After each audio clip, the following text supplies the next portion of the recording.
it'll cave in and swallow me whole. Wonder why my mind keeps on spinning. This isn't how living to me was told. Why am I like this? Something's always amiss. Can't put my finger on it, but it's there. Wait for it to subside, but my mind won't apply. Waiting for the clear. Is it bad sometimes? I like it when I lose control. There's something in it that's so beautiful.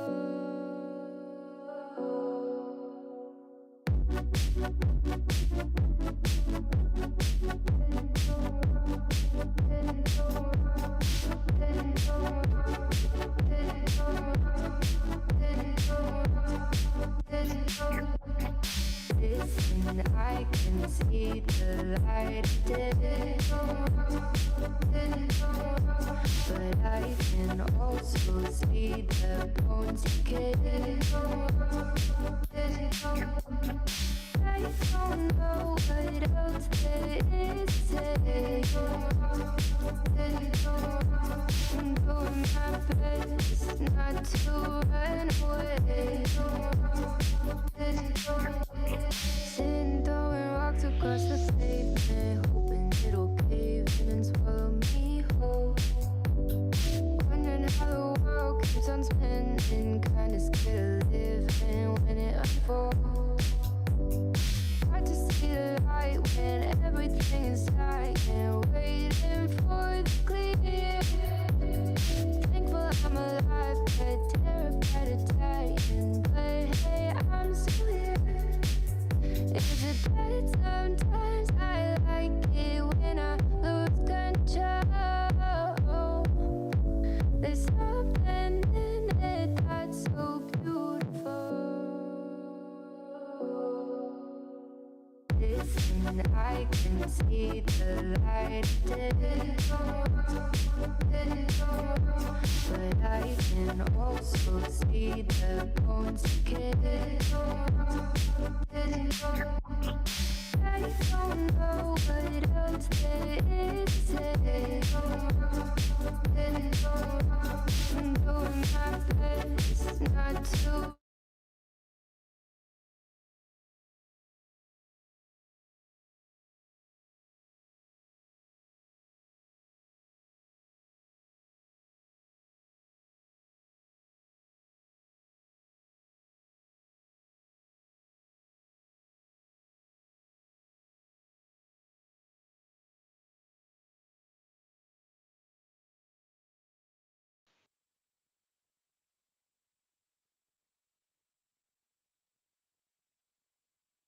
Sorry. That's nice of him to do that. Ups. A little barky bark. Saquon Barkley. No. I don't want to show me in the call, please. There we go. Mics are hot.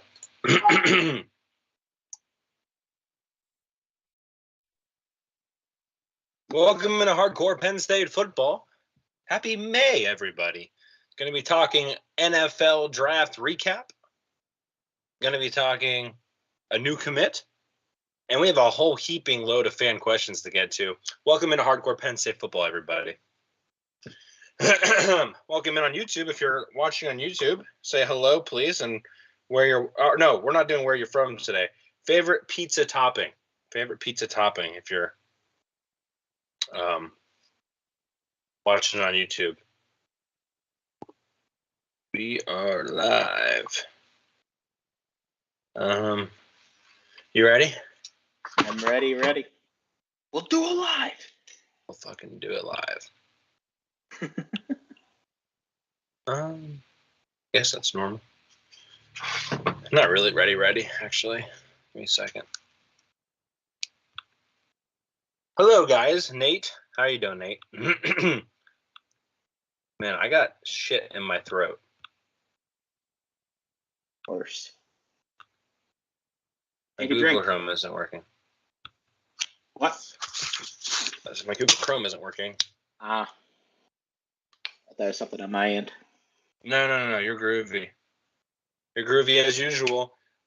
Just a cheese guy, but pepperoni and bacon is good. See, is that not too salty in your opinion, Sean? Pepperoni and bacon.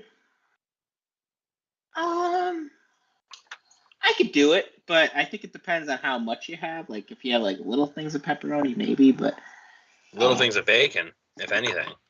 yeah. I mean, I could do it. But because I think bacon on pizza is very underrated. But I could eat bacon with pretty much anything. I don't know why my Google, everything's just not really working for me today. So That's okay, there we man. go. There we go. That's what I wanted. That should get there at some point. We should be good to start. 3, 2, 1. Welcome into Hardcore Penn State Football. I'm Corey Listoki. With me, as always, and on time, may I add, the great Sean Kane. How you doing today, Sean? On time as always, Corey. Doing well. How are you? Yeah. If you're watching live on YouTube, you know that to be bollocks. I don't want to say we have a crazy show today. I like saving the jam-packed shows for the shows we have a jam-packed show. I'm not going to call this show a jam-packed show. No. But there were some significant things that happened. Yes, it's an important show nonetheless, but not necessarily a jam-packed show. Good way to put it. If you're watching on YouTube, let us know what your favorite toppings are. Nate on YouTube says, just a cheese guy, but pepperoni and bacon is a good combo. My question to Sean was then, is that too much salt? Like, see, I stay away from the meat lovers, not because I am worried about my sodium intake, but from just a taste perspective, I think you get a little bit of a overdose or I forget what the word is, like when you just too much of the same flavor, basically. And I think that's what happens to me on meat lovers. Yeah, and I could see that, veggie lovers pizza, and I'm not believe me, I'm far from a vegetarian. Vegetarian pizza is actually pretty good. Like if you I'm a big veggie guy.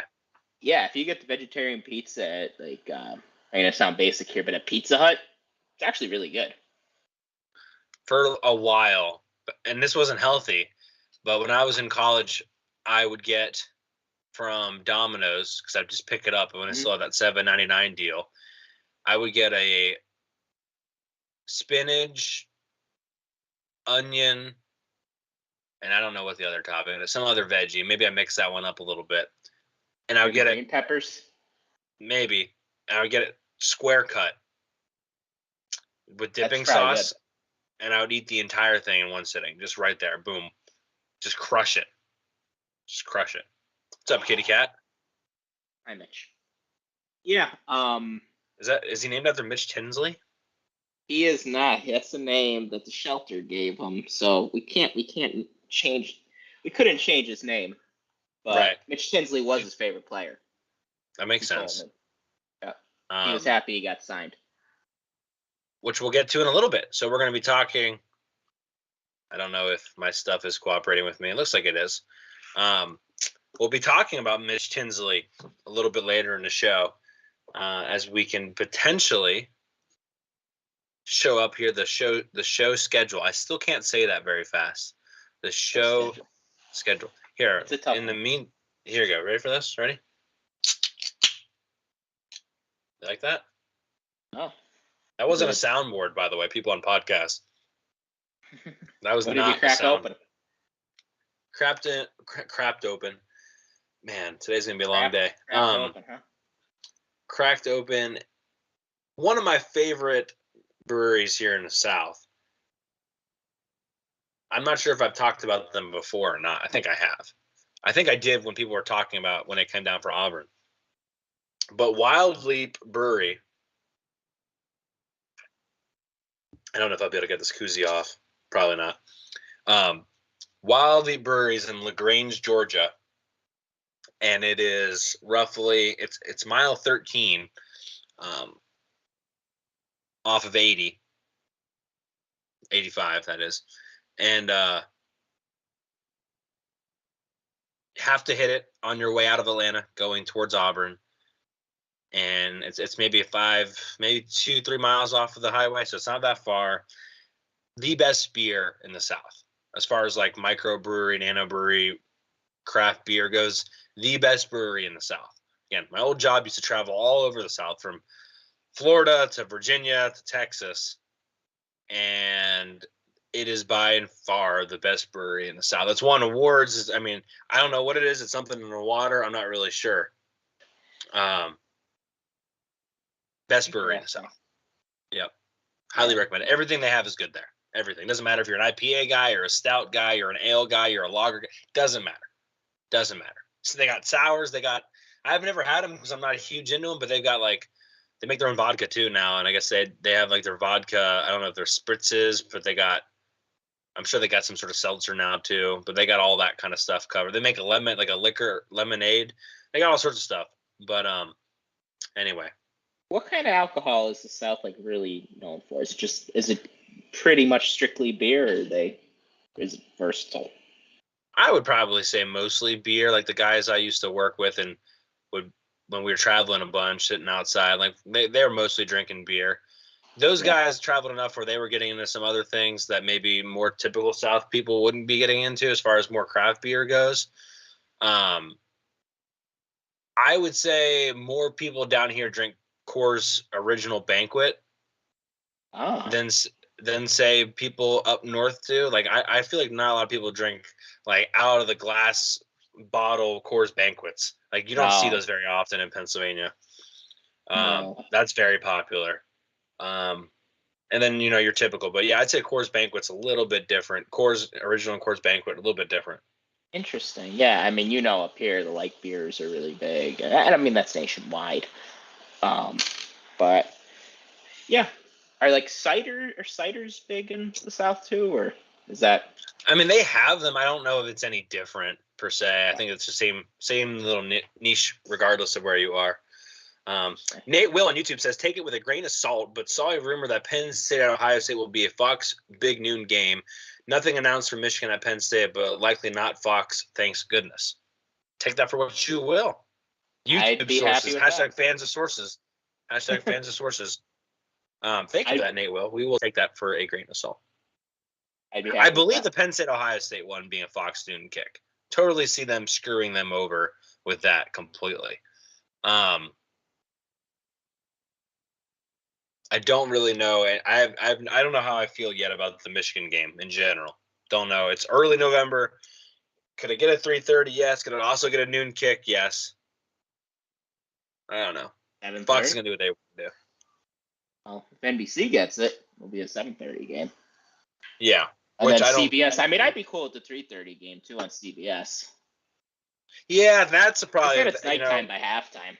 Now that you say that, that's what I'm thinking is going to happen. Now that you say that. Yeah, that sounds like the winner right there. You're a smart man. Before we get too far into the show, please drop us a 5-star review. If you've listened to this part of the show, you're like, these guys aren't worth a 5-star review. We do talk about Penn State football. But drop us a 5-star review. We will read it on the show, and we will send you a sticker. Our Skates reached out to us on Twitter, and he got a sticker. So should be there. The turnaround time's not great. Probably be there about 2 to 3 weeks, but it will get there. So just be patient there. Cool guy. Actually, I believe he works at a steel mill. My goodness. And he said all the guys there have like their toolboxes and they all put their stickers on there. So he wanted one for there. So I was like, perfect.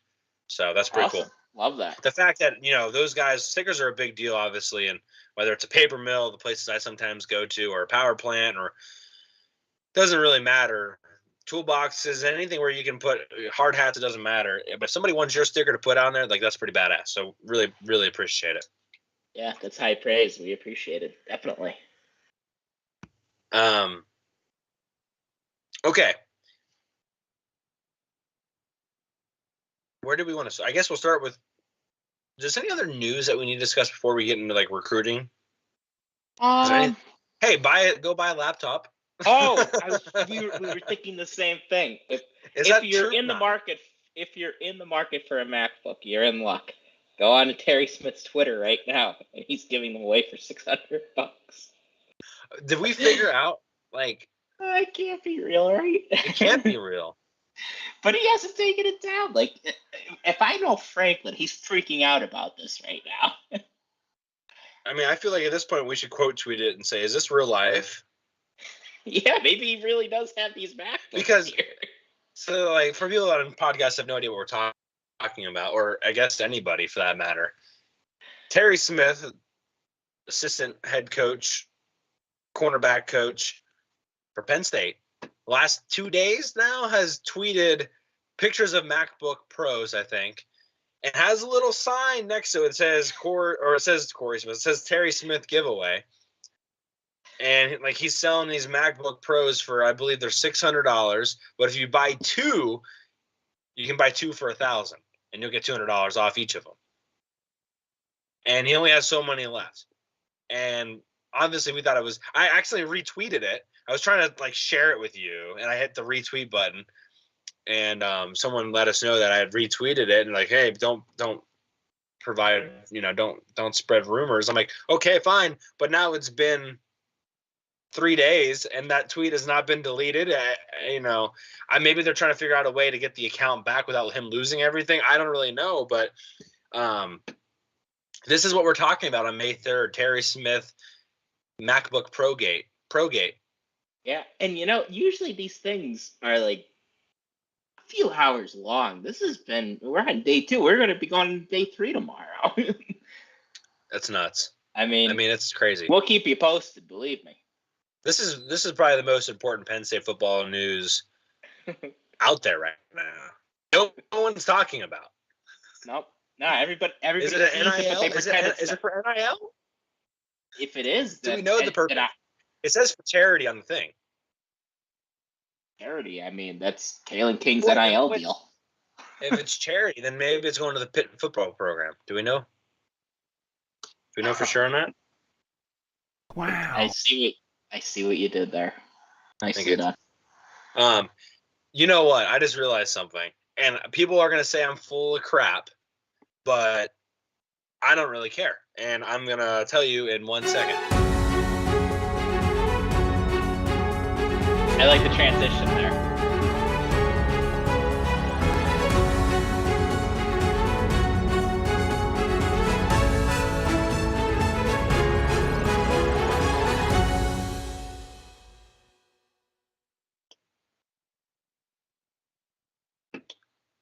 Ladies and gentlemen, if you were not aware,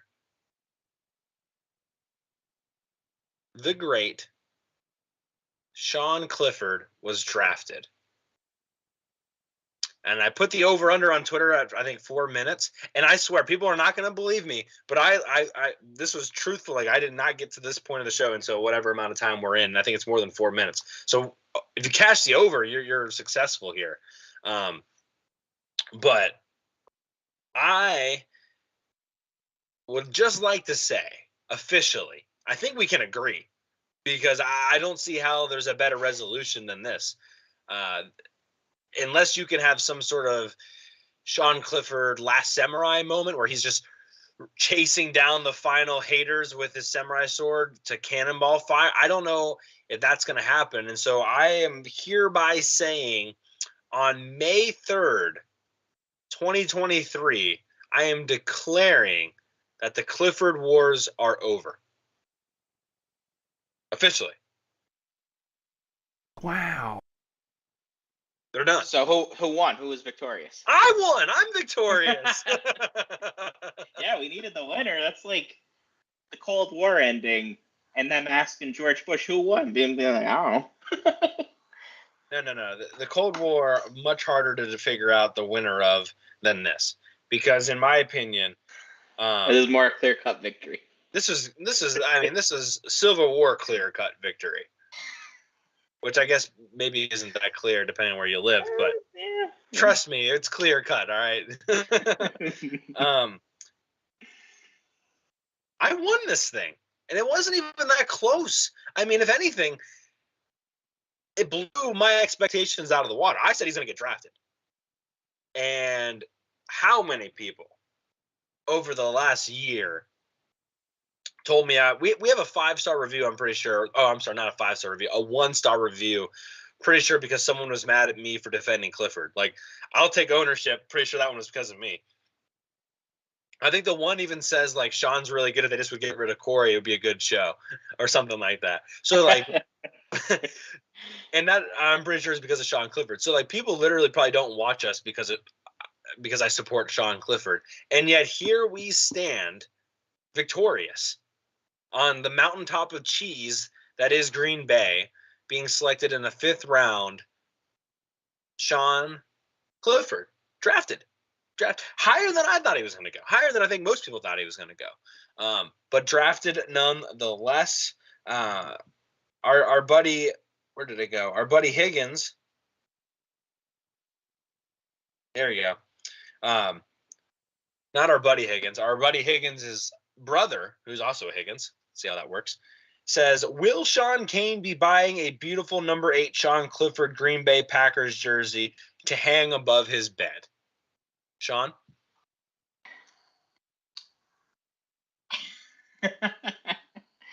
I'll tell you what.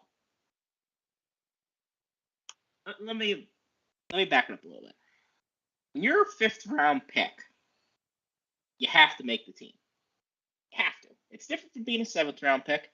I feel like he's got to. If he's the backup quarterback in Green Bay, I'll buy a jersey and hang it above my bed, and I'll send photo proof. But he's got to make the team. You can buy 2 because I really want a Sean Clifford jersey. Yeah, I'll get one, but I would frame that and put that in my man cave. Like, that's 100% going to happen. Like, I don't care if he plays for us. Like, someone then tweeted at us like a couple of days ago, and I was like, he won't be there by week 7. Like, that's the hill you want to die on now? It went from he won't be able to do anything for Penn State, he won't be able to win them any big games, he will never get drafted, to now he won't make it to week 7. That's where you're going to put the envelope? That's ridiculous. I mean, let me say this. I mean, you got to be incredibly proud of this guy. I mean, what a fighter. To go from, being pulled for a guy who ended up being drafted in the 2nd round in Will Levis to holding off another 5-star, Will Levis wasn't a 5-star quarterback, but holding off a 5-star quarterback through a ton of adversity, fall out in the Rose Bowl, and you get drafted in the 5th round. In the top 100, what was he? Draft pick number he was in the top 150, I believe. I mean, man, oh man, way to go! I mean, nobody saw that coming. Even Corey, the biggest Sean Clifford defender in the world, didn't see a 5th round pick coming. I didn't expect him to get drafted. I thought there was a chance he'd get drafted. I wouldn't believe you if you said he was going to get drafted in the 5th round, though. No way. So, huge shout out to Sean Clifford, and I really hope he could win that backup role. And hey, I'm just saying, I'm not a big Jordan Love fan. Never was. The Dolphins, the year they drafted Tua, I did not want Jordan Love. He was the one quarterback in round 1 I did not want. So, you never know. You never know. He's a hit away. He could be a hit away from getting meaningful time in football games. And 149th pick, by the way. 149th. Yeah, I thought he was in top 150. So, I mean, way to go, Sean. Way to go. And also, congratulations to Corey for winning the Clifford Wars. I always consider myself a bit of a Clifford moderate. I was not anti-Sean Clifford. I thought he should have started. I also thought he was an average college quarterback. Corey thought more highly of him than I did. And look, if you get drafted in the top 150 picks, that means the team thought you were more than just an average quarterback. So, and not to mention, I think Bryce Purdy helped guys like Clifford out a lot too. Brock Purdy. Did you just kind of basically say that Sean Clifford is Bryce Young? Is that what you just kind of said there on accident? Is that what you're getting at? If that's what you want to take from that, sure. Look, I'm not gonna shy away from this. I am going to be the biggest pain in the ass for probably a year. Should be. I mean, that the GIF you posted with the Wedding Crashers when they got I mean, that was, I didn't have champagne with me at the time, but I did have a beer. And I was giddy. I'm going to be honest with you guys. I was giddy. I was sitting there. We were watching it. We were at a bar. Like nothing crazy, just sitting there having a beer or two, just hanging out. And I literally just said, yeah, I don't know when Clifford's going to get picked. Probably not for a while still. And then, he just got picked. And I was with two guys, one's an Alabama fan, one's an Auburn fan, so they don't really care. But I was just sitting in my bar stool, kind of just doing a little happy dance. I mean, I don't want to say I'm a quarterback guru. I don't want to go that far. But I will not take the criticism for anything I say regarding quarterbacks for at least the next 6 months. I feel like I get immunity on anything quarterback related for at least 6 months. I can do no wrong. I mean, I don't know if I'll go that far. But the people on Twitter that were saying, like, we were idiots and stuff, yeah, they should shut their mouths for a little bit. But, Mike Francesa said something interesting the one time. He said he always loves when he has an opinion that is way different than the majority of fans, because that gets people to listen. And they'll listen just to disagree with you. And it's more fun to, kind of fend people off at that point. And it makes you interesting. And it makes people know that you're original. And Corey didn't back down from anybody. I didn't back down from anybody either. And, did we lose some people? Maybe. But I think a lot of people probably gave us credit for sticking by our guns. And even if they didn't agree with us, they were still listening. So, I mean, we definitely attracted a niche group of people too, right? That kind of went along for the ride and for some of the jokes as well with it, which was so fun. Right. A lot of people were tweeting at us stuff. I mean, it was a really fun day when I was the culmination of everything. So yeah, I was giddy. I was happy. But it was a cool moment for our little Twitter community, no doubt about it. But it's funny that we talked about that first, but I just, wanted to make sure we covered that. I know we cut things out of the show sometimes to make a certain time frame. So you guys know that we stick to an hour no matter what, Yeah. So I just want to make sure I got that in there just in case we run over or anything. But I guess I got to that, but I wanted to talk recruiting first. But let's switch it around. Let's keep it with the draft. We'll talk recruiting at the end. I'll start with, I guess, the top and work our way down here. Joey Porter Jr. picked in the second round. It was a 32nd pick. If it wasn't for Sean's Dolphins, that 32nd pick would have been technically in the first round. Maybe he doesn't get drafted, but for all intents and purposes, it's basically Sean's fault for why Joey Porter Jr. wasn't a first-round pick.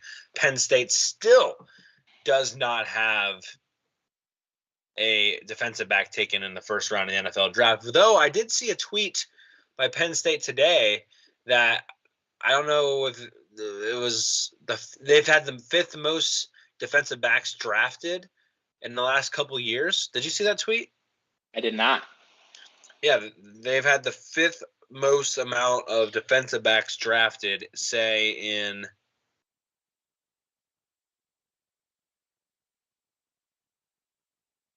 That 6 years. Sense. I'm sorry. Here, get this. It's better than that. They've had 10 defensive backs drafted in the last 6 years. That is the second best in the country.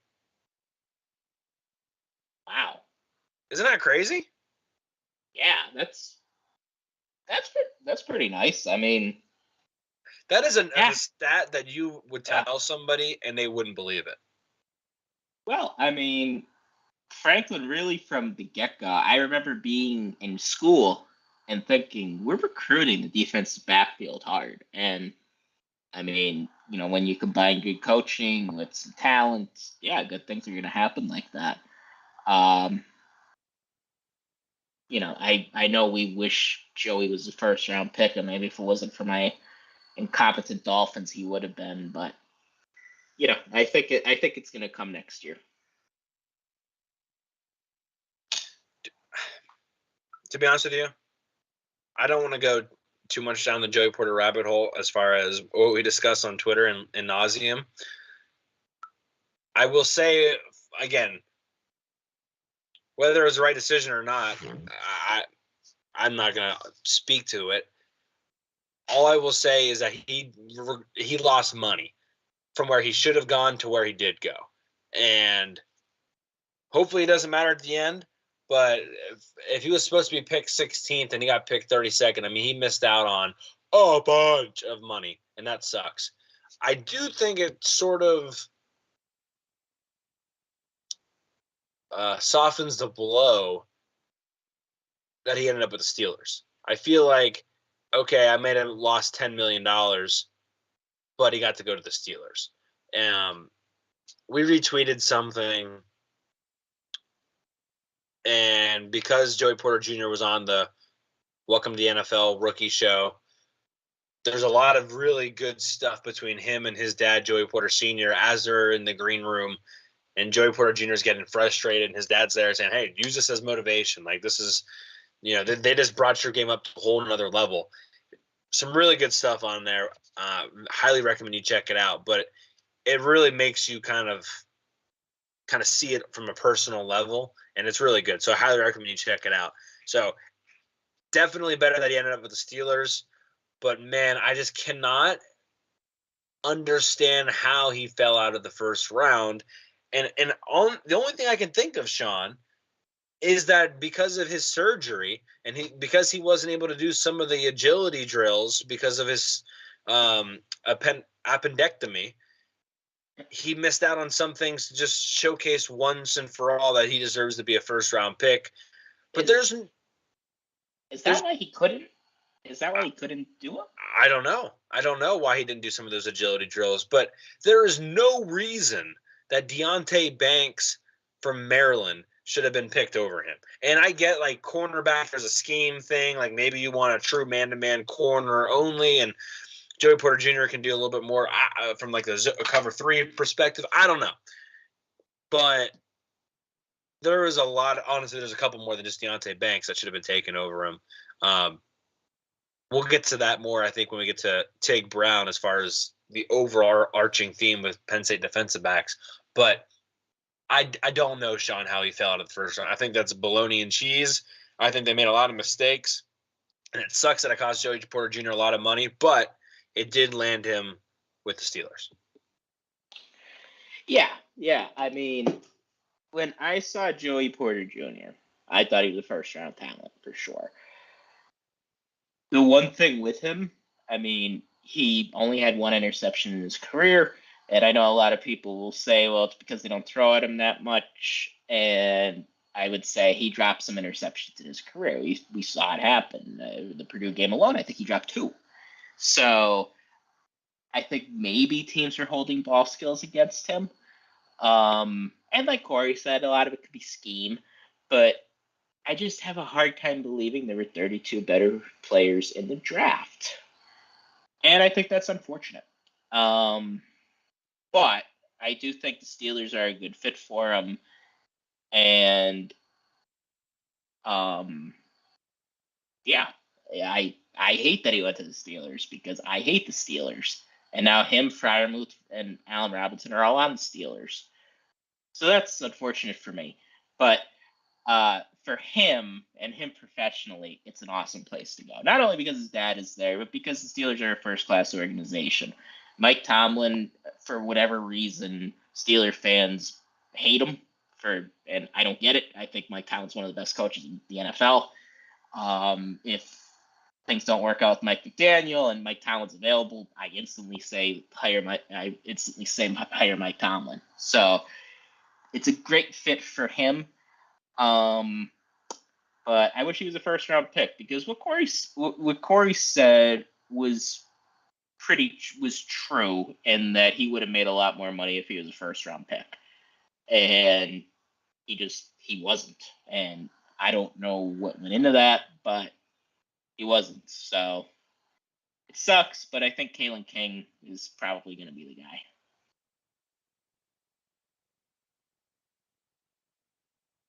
Sure hope so. We'll get to 2024 early looks maybe a little bit later. But very excited for Joey Porter Jr. He's going to be wearing number 24, which I believe didn't see that. That's cool. Is kind of a nod to Ike Taylor, who was there when his dad was there, and long after that too, for that matter. And then Sean, good player. I am going to come after you a little bit here. Not really come after you, but remind you of the question I asked you last week, and that was if Brenton Strange or Tig Brown gets drafted first. And I don't know what you're talking about. And probably a little bit sooner than I thought. But Brenton Strange goes 61st overall to the Jacksonville Jaguars. And there was a couple run of tight ends there in the second round. After only one being taken in the first, a bunch kind of went in the second, early second, really. And one of which is Brenton Strange. Very excited to see what Doug Peterson and company can do with him because he's so versatile. He can block for you. He can line up in the wing formation. He can wind up in the slot formation. You can do a lot of things with Brenton Strange.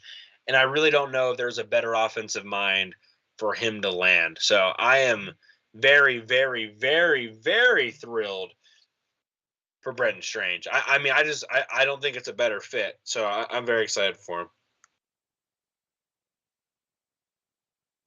Yeah, I totally agree with you, Corey. If the Eagle fans out there, they know that Doug Peterson loves to use tight ends. Dallas Goedert and Zach Ertz, they were two guys that were used quite often, early and often in Doug Peterson's time in Philly.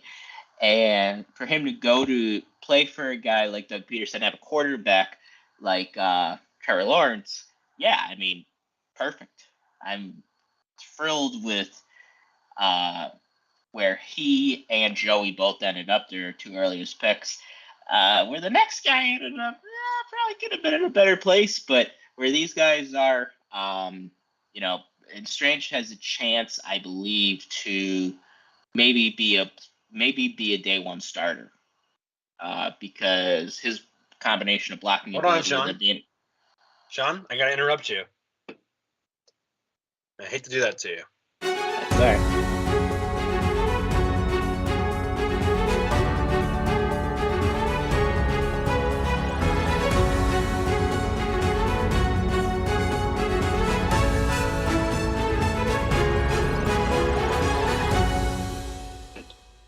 Ladies and gentlemen, we have breaking news. Breaking news. Former three-star defensive tackle from Old Dominion was in the transfer portal, visited this past weekend, and has officially committed to Penn State and will be transferring to Penn State. Again, Alonzo Ford Jr., defensive tackle originally from Old Dominion. Shout out Ricky Rainey.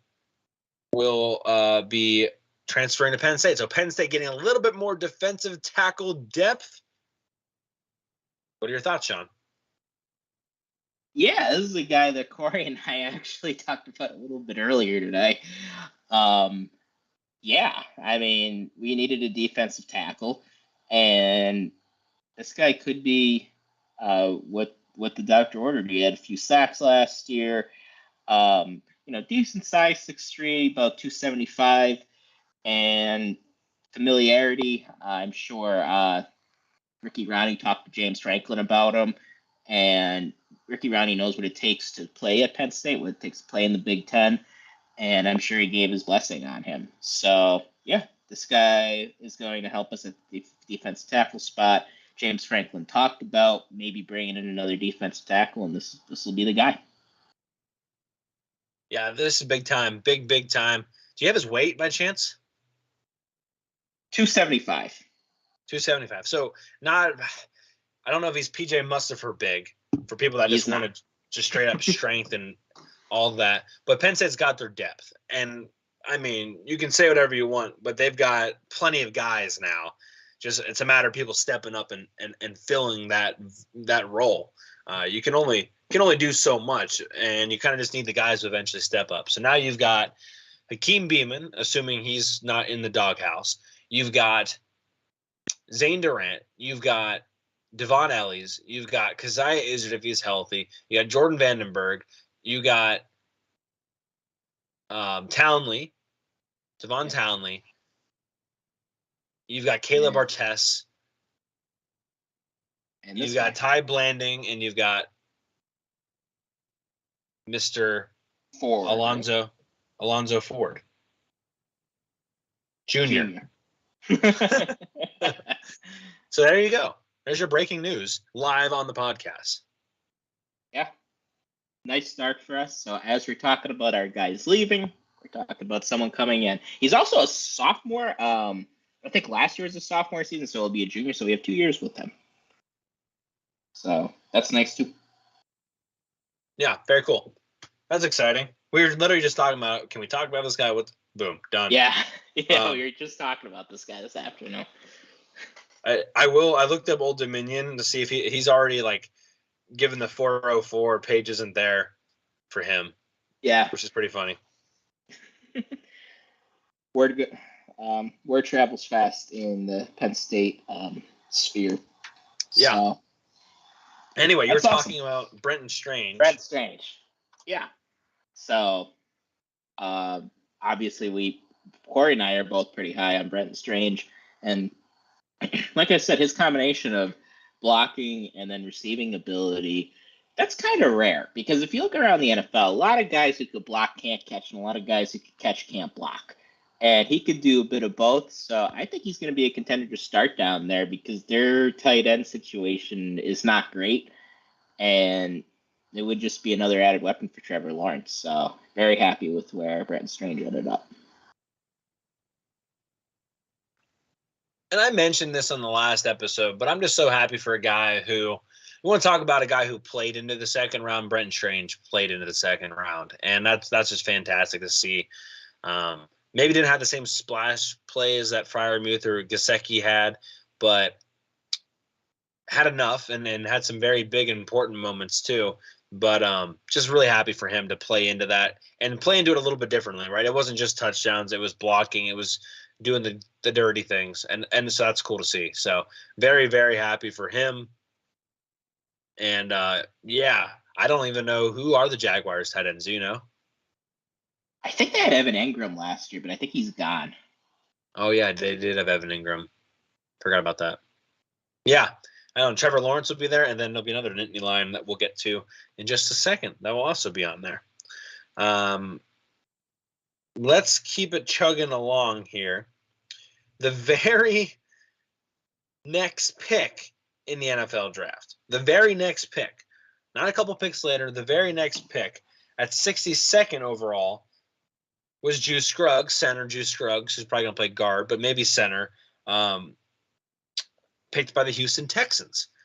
Now, what was cool to me about this was Juice said he was celebrating Brenton Strange being picked in his living room with his friends and family. He was celebrating Brenton pick. He was all happy for him. And then his phone started ringing him. So, like, how cool is that to be celebrating someone else and then, oh, hold on a second. Let me grab this real quick. And it's the Houston Texans on the phone. Like that's really cool. I think it also shows how close these guys were. But Juice Scruggs, I mean, Sean, we're talking about probably you and I is one of our more favorite guys on the 2022 team. We've talked about how important he was, and he anchored the offensive line when there's a lot of other injuries. He was Mr. Consistent, and we thought he was going to get drafted. We thought maybe third, fourth, fifth round. Second round, we were not really ready for. He definitely went a little bit higher than we thought he was going to. But very excited for him. If he plays center, he's going to have C.J. Stroud's hands up his butt. But if he plays guard, he won't have to worry about that. So very excited for him. Yeah. He went earlier than I thought. I thought maybe his maybe the stuff from the car accident could scare people.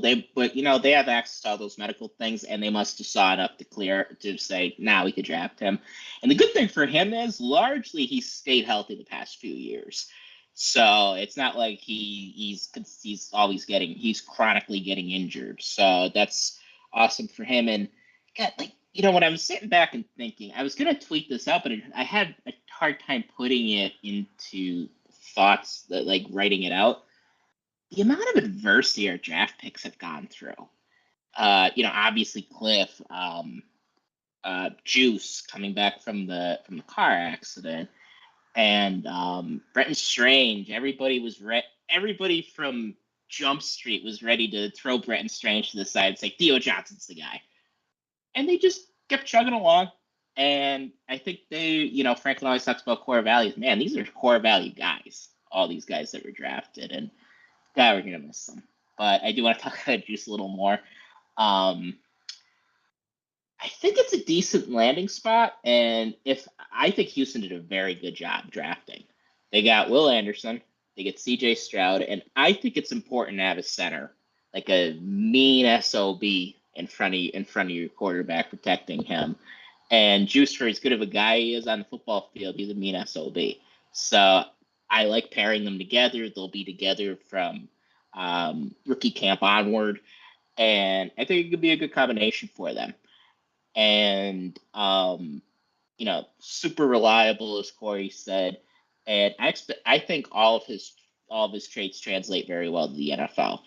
So I'm ready to watch Drew Scruggs play a long time in this league. I think when it's all said and done, he might play the longest. Seriously, if he I could see it, yeah. I mean, he's just one of the guys that when you looked at the film, he was the guy. He was always getting the next level. He was always reaching correctly to whatever side he needed to reach step to. I mean, he was doing everything you wanted to do. And we talked just a smidgen during the blue and white game about how maybe they weren't running the ball well, and you got to take everything with a grain of salt, obviously. But they are going to miss Juice Scruggs' ability to combo block and get to the linebacker. The jury's still out on Hunter Norzad if he'll be able to do it. But my guess is that he's not going to be as quick and as agile to get to the linebackers as Juice was able to. But we'll wait and see there. But no, I'm very excited, and I just think he's got the right attitude. Sometimes, not that I'm speaking from experience, but sometimes things that he went through early in his career instills the right, whether it's motivation or discipline, whatever the case may be. And he's gone through the worst things in his life, knock on wood, hopefully. And I think that sets you up if you can get through it, that sets you up for some good things to come. So very excited for Juice Scruggs. Yeah, 100%. I think he's gonna be a baller in the NFL. I really do. So it was cool that Houston recognized that. And again, another guy that was drafted earlier than we expected. Tig Brown ends up going in the third round, 87th overall to the 49ers. We said second, third round, and I was like, okay, that's fine. Like, he didn't go. I didn't think he fell necessarily. But there were some guys, safety specifically, that got picked before him that I just could not get it. Like, there was just some bad picks, to be honest with you. Like, there was just some bad – like, Riley Moss from Iowa got picked. And I was like, that dude had more tipped interceptions. Like, just complete like, don't get me started on, like, there's no way you think Riley Moss is a better football player than Tig Brown. Like, that's just bologna and cheese. And it wasn't just him, but obviously he's from Iowa, so I remembered that one very clearly. But there was a couple other guys too. I honestly thought you had the guy Branch from Alabama. Sidney Brown from Illinois went from before him, and I think Sidney Brown had a decent amount of interceptions last year, but so did Tig Brown. Yeah, I'm just not a fan of it. However, the 49ers, they had the 99th pick. They traded up to the 87th to get Tig Brown. Really cool video of him getting selected and having those conversations with everyone in the 49ers organization. But the 49ers said basically, hey, we don't think you were going to be there any longer. We didn't think we were going to be able to wait till 99 to get you. We really want you. We're really excited to have you. I don't think he could have went to a better place, Sean. I really think he's going to be an all-star there. Donnie Collins, friend of the show, friend of the pod, he thinks he's going to be a Pro Bowler there. I mean, he's already, this is done deal. Like, he's that excited for him. So in a defense that is so aggressive and forces you into mistakes, I think having a guy like Tig Brown there to be opportunistic, to capitalize on those is going to be perfect. He's going to flourish. I've never felt really more sure about someone making a splash impact than I do with Brown at the 49ers. If I could have picked a team for him to go to, it would have been the Niners. Well, it would have been the Dolphins. But if I had to pick a team, non-selfishly, it would be the Niners. And yeah, I agree with you. Like seeing the phone call between him and John Lynch was really cool. John Lynch was a Hall of Fame safety himself. So, I mean, that was a cool moment. And this is one that I actually got right because I said there's going to be a team that falls in love with Tig Brown. And they might think, well, we could maybe wait till the 4th round and maybe he'll be there, but we don't want to take that chance. We're going to go get him. And San Fran traded up to go get Tig Brown. And he's going to be really good. He's going to be a really, really, really good pro, maybe a great pro. And like, they get after the quarterback. They're going to force the front four is going to force errant throws. And Jair Brown's going to be there to pick the ball off, or he's going to be there to create havoc like he did all the time at Penn State. I think Brian Baldinger did a good breakdown on him.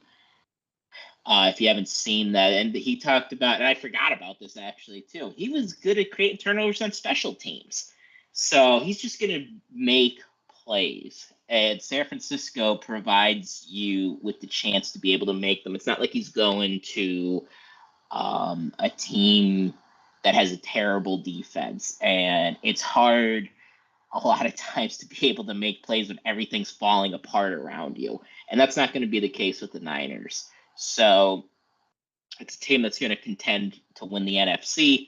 They might, if Trey Lance is good, they might win it, and if they do, I think Jair Brown's he could be a starter on this already stacked defense this season. So couldn't be happier for him. Great dude. And again, coming from adversity. This is a guy with 0 scholarship offers out of high school. 0. And walks on, he goes to Lackawanna, which is about down the street from me. And great there. And then he maximizes his potential at Penn State. So very happy for him, and guy's going to ball. No question. Oh, I also want to add that Juice Scruggs was the highest picked Penn State offensive lineman since Donovan Smith. Nice, good addition. Yep. Was Donovan Smith taken in the 2nd round or 1st round? I think early second. Yeah. I didn't think he was a 1st rounder. Yeah. Okay. I was going to add one thing to Tig, but now it's gone forever. Oh, when he was picked, he was saying, he's like, you're not going to regret this. Like, this was the right decision. Like, that was cool to see. Saying basically, like, you're betting on the right person. So, yep. Yeah, I just love watching his highlights. I mean, my favorite one, honestly, is probably when he made that right tackle look silly in the Rose Bowl. Like, when he just puts that right tackle on skates and gets a sack. Like, just shows all the variety of things he can do for your team. But just seeing that play pretty much summed up the entire Rose Bowl. I mean, yeah, I just love that play. Yep. Yeah, and he definitely helped himself out by playing in the Rose Bowl. Oh, yeah, that's a good point. And, a lot of people like to sit out bowl games. And in some cases, I get, like, if you're going to be a top 20, if you think, because things aren't guaranteed, you're going to be like a top 20 pick, and you're playing in the Cheez-It Bowl, I get you sitting out. I do get that. But if you're like a Tig Brown, maybe a 2nd, a 3rd, a 4th round pick, it's a good idea in my mind to play. So, especially if you're at a big stage like the Rose Bowl. So happy he did, and I think it probably helped keep him in the 3rd round. If Joey Porter Jr. obviously wasn't still going through his appendectomy, you could argue if he plays in that game, especially when Utah's backup comes in, he gets an interception or two. You never know. Maybe that's enough, which, again, isn't really fair to Joey Porter Jr. He wasn't healthy. He wasn't allowed to play or wasn't really going to play. But it just kind of stinks because if he was healthy and he was able to play in the Michigan State game, if he was able to play in the Utah game, pads his stats a little bit. Because if you remember, was it Peyton Thorne still in the game at that point in Michigan State? Like, Peyton Thorne was throwing some ducks that somehow weren't being intercepted for a while. I was about to lose my mind in that game because we should have picked him off like 10 times. And maybe Joey Porter Jr. is out there. He makes more of those plays. I don't know, but I don't know. What ifs? What ifs? Speaking of Peyton Thorne. Dude, if Peyton Thorne ends up... Auburn Tiger looks like. If Peyton Thorne ends up Auburn, I'm going to laugh for probably a day straight. Because now I'm going to hear about all my Auburn buddies are going to be telling me how great Peyton Thorne is and how Hugh Freeze, the quarterback whisperer, is going to make Peyton Thorne into some, I don't know. They have Grayson McCullough, or Grayson, not McCullough. Is it Grayson, kid from Coastal Carolina? I don't Grayson, know. not Grayson Allen. Not Grayson Allen. Grayson I thought it was something McAdam. I can't think of his name. He's been at Coastal Carolina. Grayson, the Irish guy? Oh, God, I gotta look this up. That's not it. Grayson McCall. McCall. Yep. Yeah, that name sounds familiar. He's been at Coastal Carolina for a long time. I don't know if he ever transferred or not. Oh, no, he never transferred. I think he visited Auburn, but he withdrew his name. He's back at Coastal Carolina still. So he must have visited and decided not to go. But anyway, yeah, I'm going to laugh at Auburn for a long time. We talked before the 2022 season about would you take Peyton Thorne over Sean Clifford in that whole train of thought conversation. Now looking back, it's just like, God, Peyton Thorne is just so bad. And I hope, honestly, he goes to Auburn, and I hope Auburn stinks. And I will tell everybody in the world that will listen to me that I hope Auburn loses every single game. I was set to root for Auburn once I moved, by the way. 100% set to root for Auburn. And I thought someone summed it up best. When it comes to the Iron Bowl between Alabama and Auburn found a way to hire a coach to make everybody still root for Alabama over them. Because, like, everybody wants to root against Alabama, right? You want to see Goliath get taken down, and yet they found one coach that is just so disgusting that you still want to root for Alabama. So screw Hugh Freeze. Roll Tide. Roll damn Tide. Roll damn Tide. Grayson McCall, Lambda told us on YouTube, but I just would have looked over to YouTube, they would have told me right away. Anywho, why did I bring up Peyton Thorne? What was all that all about? Joey Porter Jr. could have picked off some ducks. Yes. God, he had so many awful throws in that game. Moving on, final pick was in the 6th round. We're going to skip over Sean Clifford since we already talked about him. I mean, we could talk about it. We can do it all over again. I thought you'd want to talk about him again. Yeah. Talk about it. We could just start every episode for the next couple weeks on Sean Clifford. Don't let this distract you from the fact Sean Clifford was drafted in the top 150. No, the Clifford Wars are over, man. I won them, and they are now over. In the 6th round, Parker Washington was also drafted by the Jacksonville Jaguars, 185th overall. Could be some injury concerns. Could be the fact that sometimes he disappeared in some games. But I think in the big moments, he had some pretty big plays. Ohio State 2 years in a row. The whiteout against Minnesota. He had some nice catches in the Outback Bowl. I think that helped him. I don't think his size helped him very much. I think he had good enough speed. Not being able to do any of the combine stuff stunk for him. But I still thought the 6th round was a little bit of a slip, in my opinion. I thought he'd be closer to the 5th round, which I know that's not much of a slip. But I thought he probably would have gone a little bit sooner than this. But I also don't think his draft stock really would have gone up very much more either. So he's got an opportunity to prove it, and I'm excited for him. Yeah, Parker. We kind of thought 4th through 6th, and he was picked on the later end. And I think there's definitely a great argument to be made that if he was able to work out regularly and he didn't sustain an injury, yeah, he probably gets taken closer to the fourth round, maybe in the fourth round. Because if you watch him play, he does things well. He open underneath quite a bit, finds ways to get open, and he makes plays in big games. And he's kind of a big time player. He's a big game player, and he usually saves his best for the last 2 years. He saved his best for the Ohio State game, and you're going up against the most NFL laden roster, and really really playing well. So I do wonder how his skills are going to translate over, because he's not very big. He's not a burner by any stretch. He's got some speed, but he's not a burner. But he's able to get open. So not really sure how he's going to play at the next level, but I probably would have taken him a tad earlier than the 6th round. If you were to tell me that Sean Clifford was going to be drafted higher than him, I wouldn't have believed that. Hey, you brought him up, not me.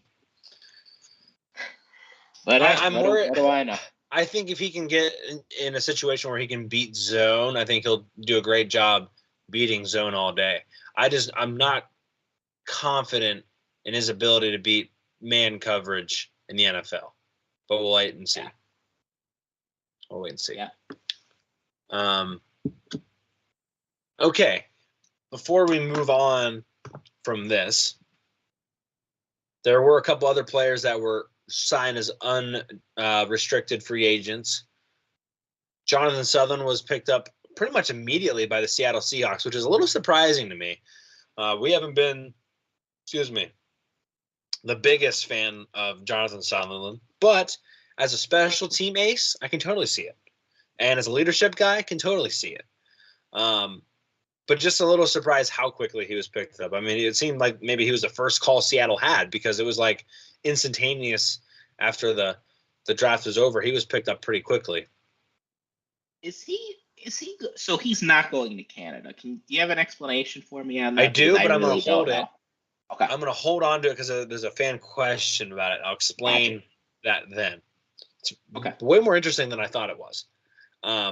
With him is long snapper Chris Stoll going to the Seattle Seahawks. We thought maybe he'd get drafted. He wasn't drafted, but the Seahawks picked him up in the same night as well. So that happened pretty quickly on Saturday as well. So that's very cool to see.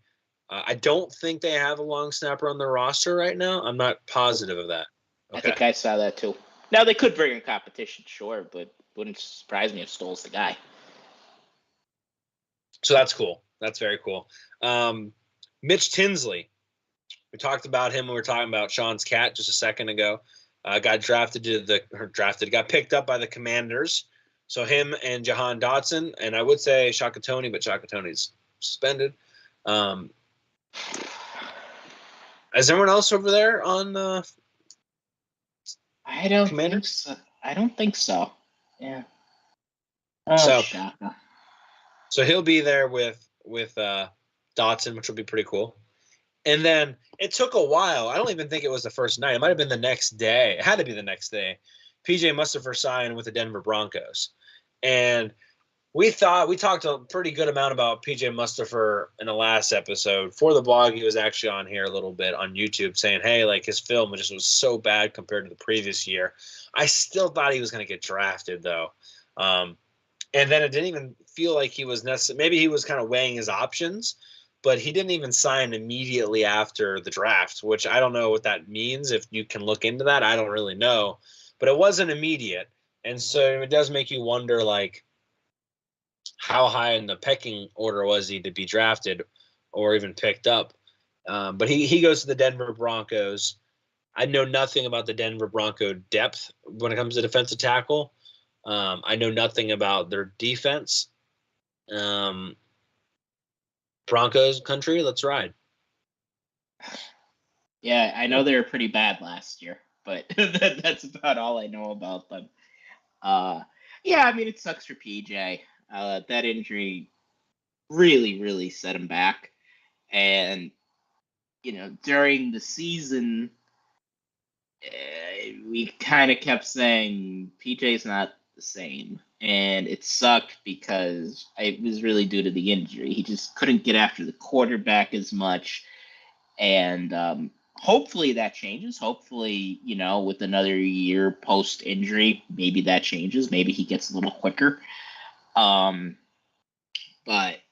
yeah, and it's not that he played badly last year. He was good.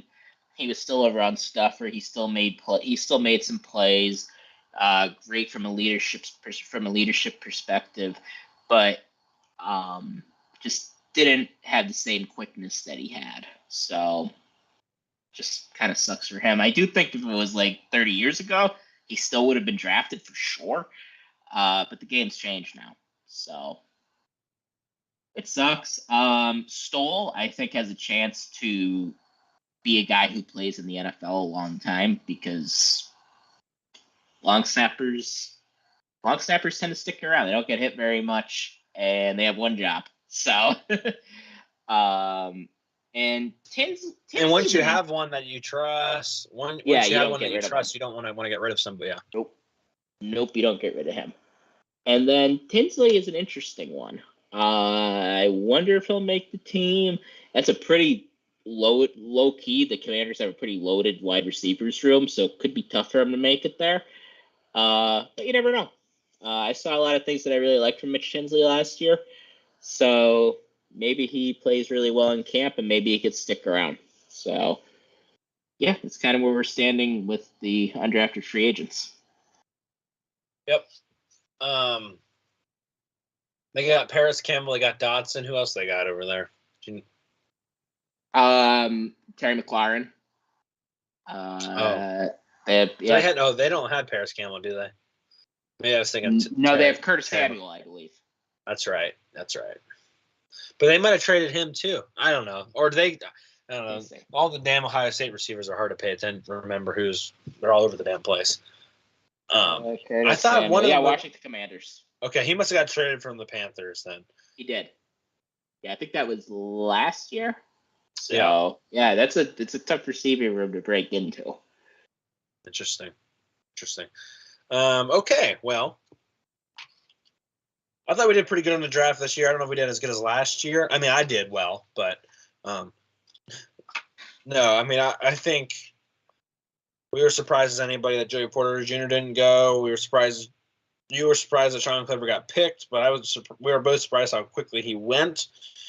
We were surprised on Scruggs. I feel like we had Strange pretty close. Yeah. Strange went higher than I thought. Yeah. And then Brown we were pretty right on about. Yeah, for what it's worth. Let's go recruiting real quick, shall we? Cruton.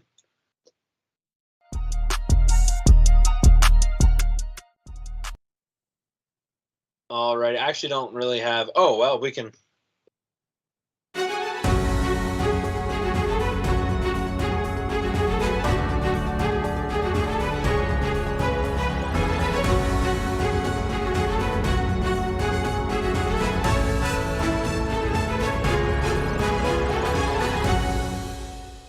We have a new commit. We told you about this. We said it was going to happen if you just listen to us every once in a while. 4-star running back in the 2024 class, Corey Smith from Central Catholic High School, same high school as Donnie Harbor, who is the offensive lineman committed to this 2024 class. Top 5 in Wisconsin. Penn State now has 3 of the top 4 in the state of Wisconsin in the 2024 class. We've got a top 10 class, the top 5 class overall, depending on where you look. Corey Smith's pretty fun to watch. He's pretty solid. We talked about this before the show started about why didn't what's his face out there in Wisconsin? Luke Fickell. Why he didn't offer him? I don't really know. He didn't offer Harbor or Corey Smith. Corey Smith was with Harbor at the blue and white game. I think he honestly was committed basically since then, but kind of wanted to maybe give Harbor his own kind of spot in the sun. I don't really know. But I I think he was been a kind of basically a commitment for a little bit now, but very explosive.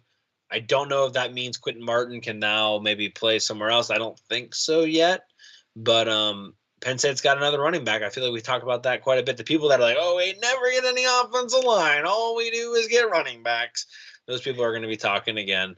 But believe it or not, this class is basically offensive linemen and running backs right now. I mean, that's like probably more than 50% is offensive linemen and running backs.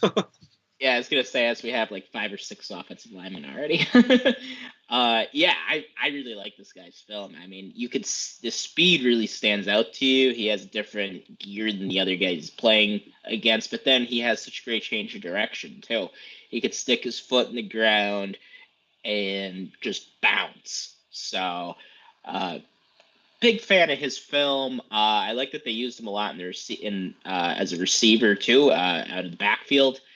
Yeah, and so he'll be the second running back in the class, assuming that Mr. Martin stays at running back.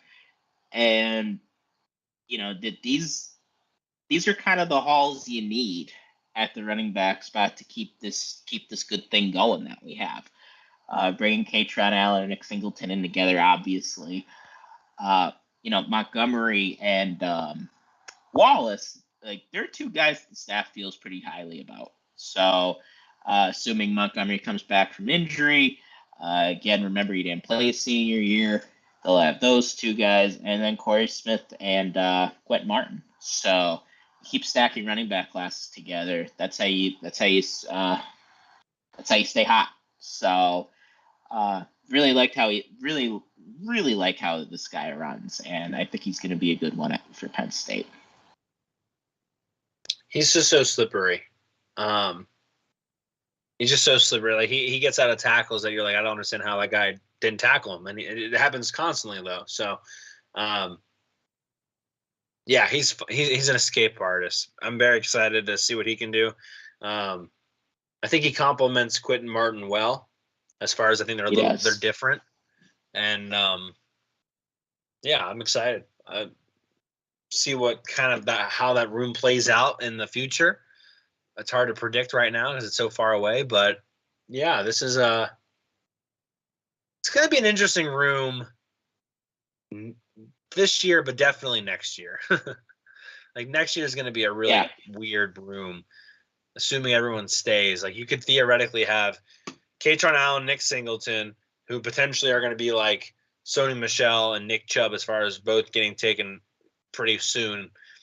And then you're going to have, so those two guys will most likely be gone. Then you'll have Montgomery and Cam Wallace and Trey Potts. And then you'll have Quentin Martin and potentially Corey Smith already on campus in the spring. So it's going to be an interesting time period, for sure. And then the summer hits, you could theoretically have 6 guys there. So I don't know. We'll see. Crowded room. But we know that stuff tends to get sorted out, and Cam Wallace, I could definitely see moving to receiver, and that would clear some space out, and just attrition itself. So yeah, let's do it. He's back-to-back national champs, right? Right.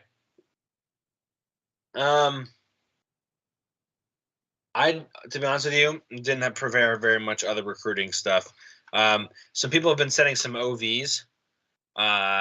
We always get asked about wide receiver. I want to mention that Nick Marsh, who I think probably 3 months ago, wide receiver, maybe wasn't high on the board just because they didn't think they maybe had a chance, but he visited unofficially, and now he's set an OV for Penn State too. And so I don't know if he's necessarily above Keelan Adams, but he's very high on the receiver board, probably the second receiver they would take if they could take. So that's a very good sign. A lot of other OVs are coming in too. I just didn't write them all down. But I think Nigel Smith, defensive lineman, got an OV in. I don't know if Benedict Ume got one. And I saw Pele got an OV in, the defensive lineman. So OVs are getting set. The one player we talked about last week from Arizona committed to Oregon, quarterback. So that kind of makes you wonder exactly what's next in the Michael Van Buren situation there. I saw somebody on Twitter, I'm not going to say the names. Did Oregon pick up a quarterback commit? Yeah, I think they did, didn't they? Actually, The guy committed from Arizona, I believe. I don't know his name. I tweeted something. I quote tweeted it, and I said something. So you can go back on our Twitter profile and find it. And that's just not for Sean. That's for everybody. But so I don't know what's the situation there. I don't know what the situation. We talked a pretty good amount about the quarterback room in the last episode, so I don't need to go deep on that rabbit hole again. But I don't. Someone on Twitter, I'm not going to say their names, mentioned Samaj Jones as now Penn State's quarterback one choice, and I just don't think that's true. Don't really know for sure, but I just don't think that's true. I don't really know where Penn State's going to go, but I don't think that's true. Yeah, they're kind of wandering a little bit, I think, looking for a quarterback. And, I think Van Buren, I'm not going to say all their eggs were in his basket, but I think quite a few of them were. But James Franklin tends to adjust his sudden change in recruiting pretty well.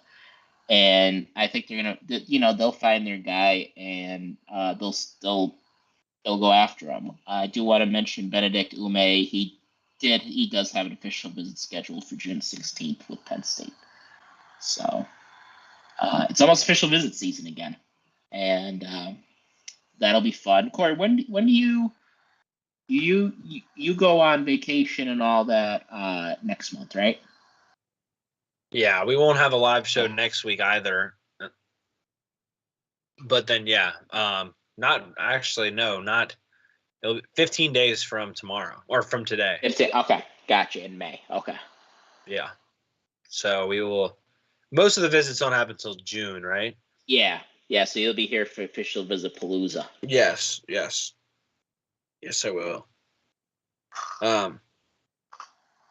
So I don't have a bunch of other recruiting news to discuss. Like I said, I didn't dive deep into it this week, but wow. That's all you're gonna get. Yeah, we're top 5 right now. We're good. Just insane. The Big Ten East is still recruiting exceptionally well. Yep. Well, country 3rd in the division. Are we ready for fan questions then? Let's do it. What do you have, fans? Let me get this out of here. Let me see if I can get this up here. And we will go.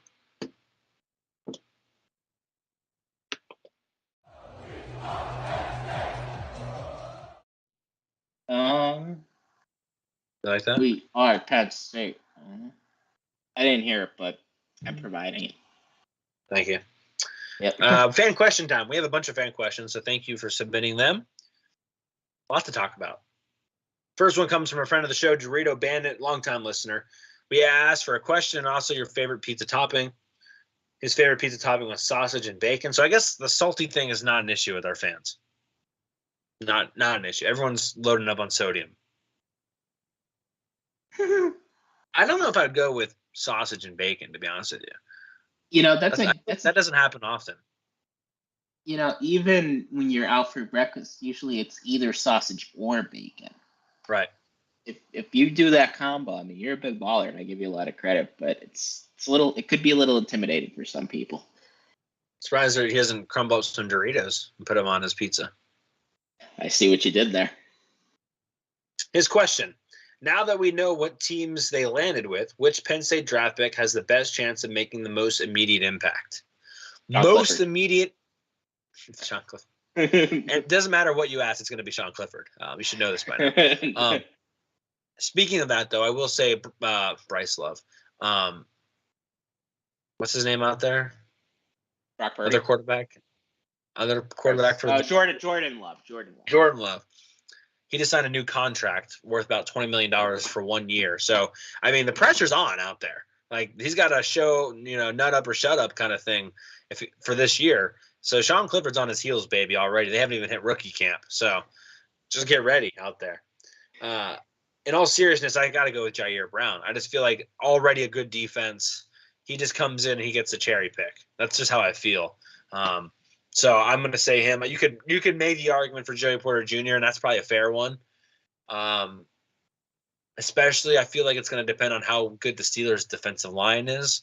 We know the 49ers' defensive line is going to be good.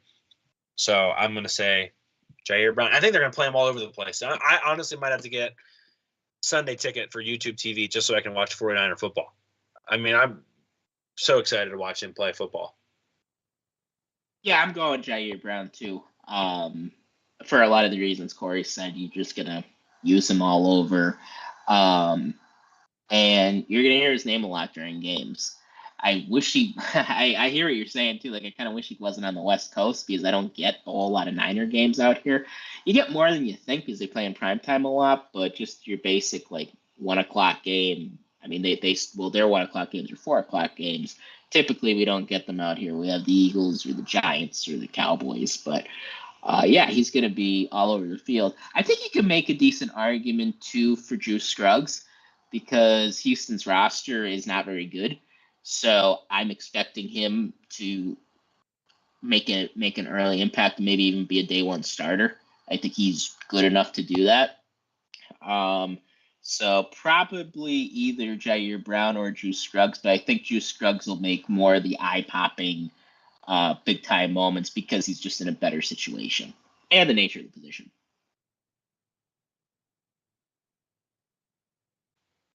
I want to go to this next question from Nittany Pete from Hellertown, PA. Do you know where Hellertown, PA is? No clue. No Hold idea. on. You're gonna look. He's what's it called when you look? Okay. Yeah, I just asked my girlfriend who's from out in Pittsburgh. She doesn't know where it is either. You did what is it called when you want to be a millionaire? Your lifeline? You just use your lifeline? Yes, I just phoned my lady friend. I'm looking it up. It's outside of Allentown. Ah, it's down there. Okay. We're off of 78, kind of. Then our buddy Mike Higgins would probably know it. Yeah. Probably. Yep. So there you go. Thank you, Pete, for the question. His favorite pizza topping was pepperoni, which I respect. Nate just told us on YouTube that it's outside of Allentown. So there we go. Thank you, Nate, on YouTube. Any update on transfer portal targets? There's a ton of players in there. Penn State seems awfully quiet with some glaring needs. And let me tell you,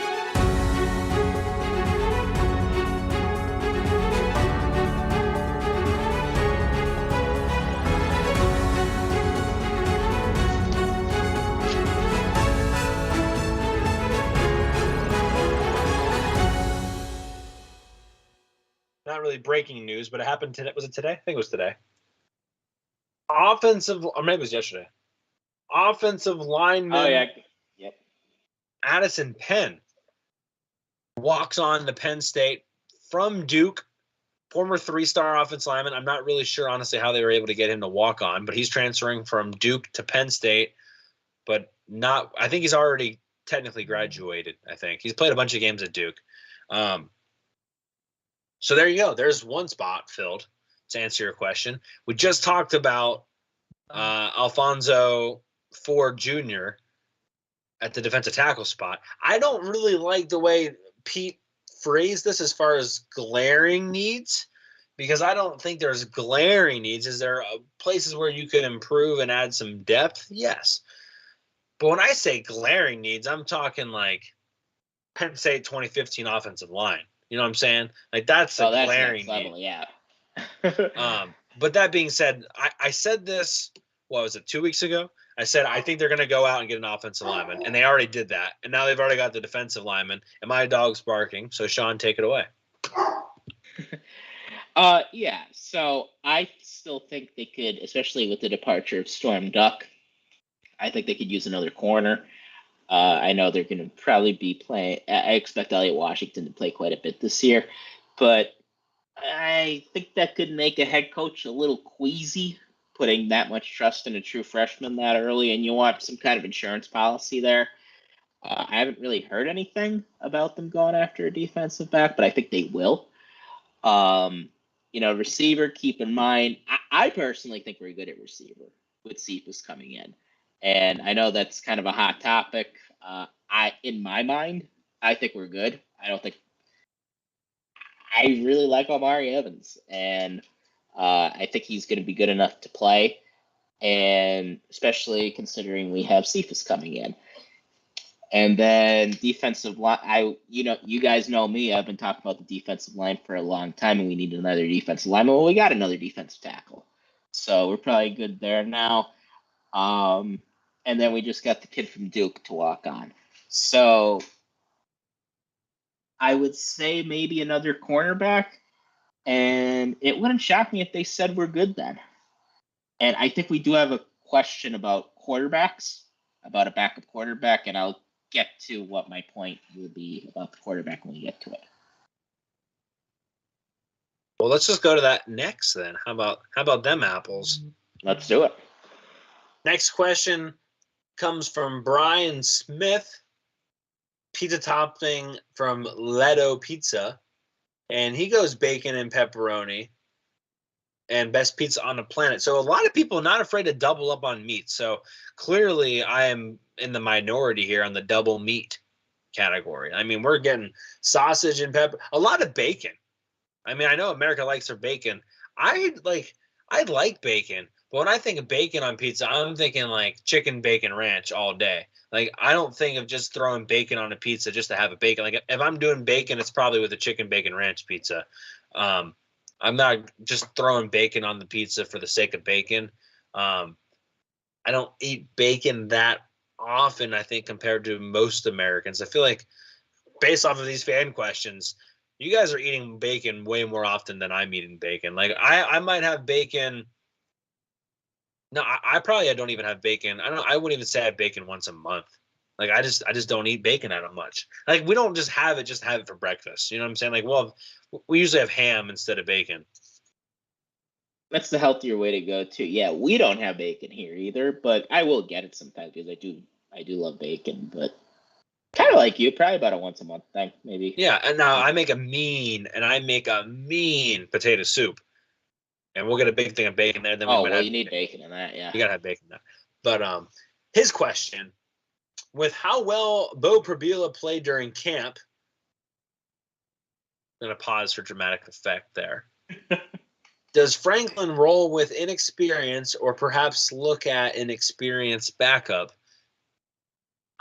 First of all, I guess we're going to disagree. Someone on YouTube later commented on one of our videos, Sean, and said they disagreed with us they thought Bo Prabila played better than maybe how we led on in the blue and white game, which fine, whatever.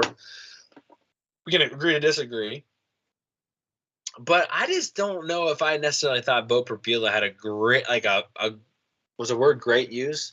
How you just said how well. I thought he played well, I guess. He had a well camp. I wasn't like, my socks weren't blown off from what we heard about Bo Prabila. But as far as this question goes, maybe I don't fully understand it, and so I'm just going to let you go ahead, Sean. Well, I mean, the thing is, we don't really know how well Bo Prabila played in camp. Like, we watched the spring game.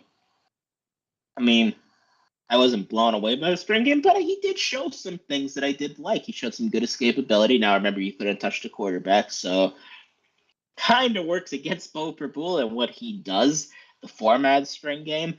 But he showed some escapability. I thought he had one of the nicest throws all day between him and Aller, and that was along the sideline to get us inside, to get his team inside either the 10 or the 5-yard line along the sidelines. And that was a really nice throw. I like that he could keep his eyes downfield when he's on the run. So there were some things that I liked, but he had a lot of not so great moments too. But it's a spring game, so we don't know how he looked in the other practices.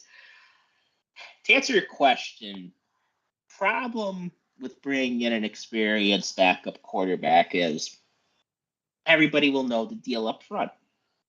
You're coming in to back up Drew Aller. Now, Franklin will tell them that you're coming in to compete and kind of leave it at that. And that's what he tells everybody. I'm telling you, Franklin is almost an extremist on this. We could be taking in Caleb Williams and he'll be saying, you'll have a chance to compete for the starting job because that's his standard. That's what he tells everybody. He has those core values and he sticks by them. You're going to have a chance to compete for the starting job. He does not promise starting. He does not promise anything. And that's what he'll tell the backup. But in reality, the backup, or the guy that we're trying to bring in, will know what the score is. And he'll see, well, Drew Aller is a 5-star quarterback. He was the He was the second string quarterback from day one last year. He seems to be doing pretty well in camp, to be doing pretty well in practices. And he'll probably know that he's going to be the backup. So I just think it's going to be hard to bring somebody in to ride the bench. Wow. So we're probably going to be riding with Bo Prabula and just hoping for the best. Doesn't mean don't try to get a backup, but it's really not that much different. It's not that much different from when Hackenberg was a quarterback and they had Trace McSorley. When you think about it, I mean, we think Aller. I'm not trying to compare Aller to Hackenberg. I'm just saying, as far as we didn't know what we had in Trace McSorley at that point as a backup. So, yeah, it's the same thing. I mean, it's Penn State really doesn't. They've never brought in a transfer quarterback before to come in and play.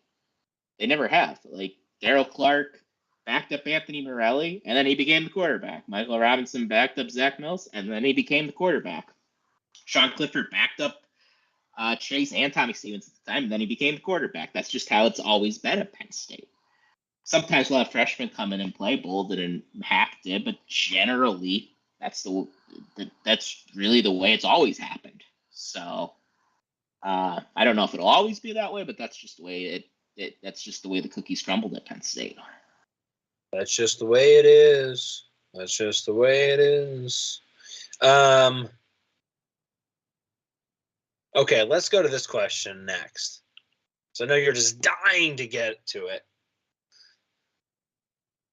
This is from a longtime listener. He's been seriously like making me crack up, laugh on Twitter lately. He's been fantastic with his tweets lately.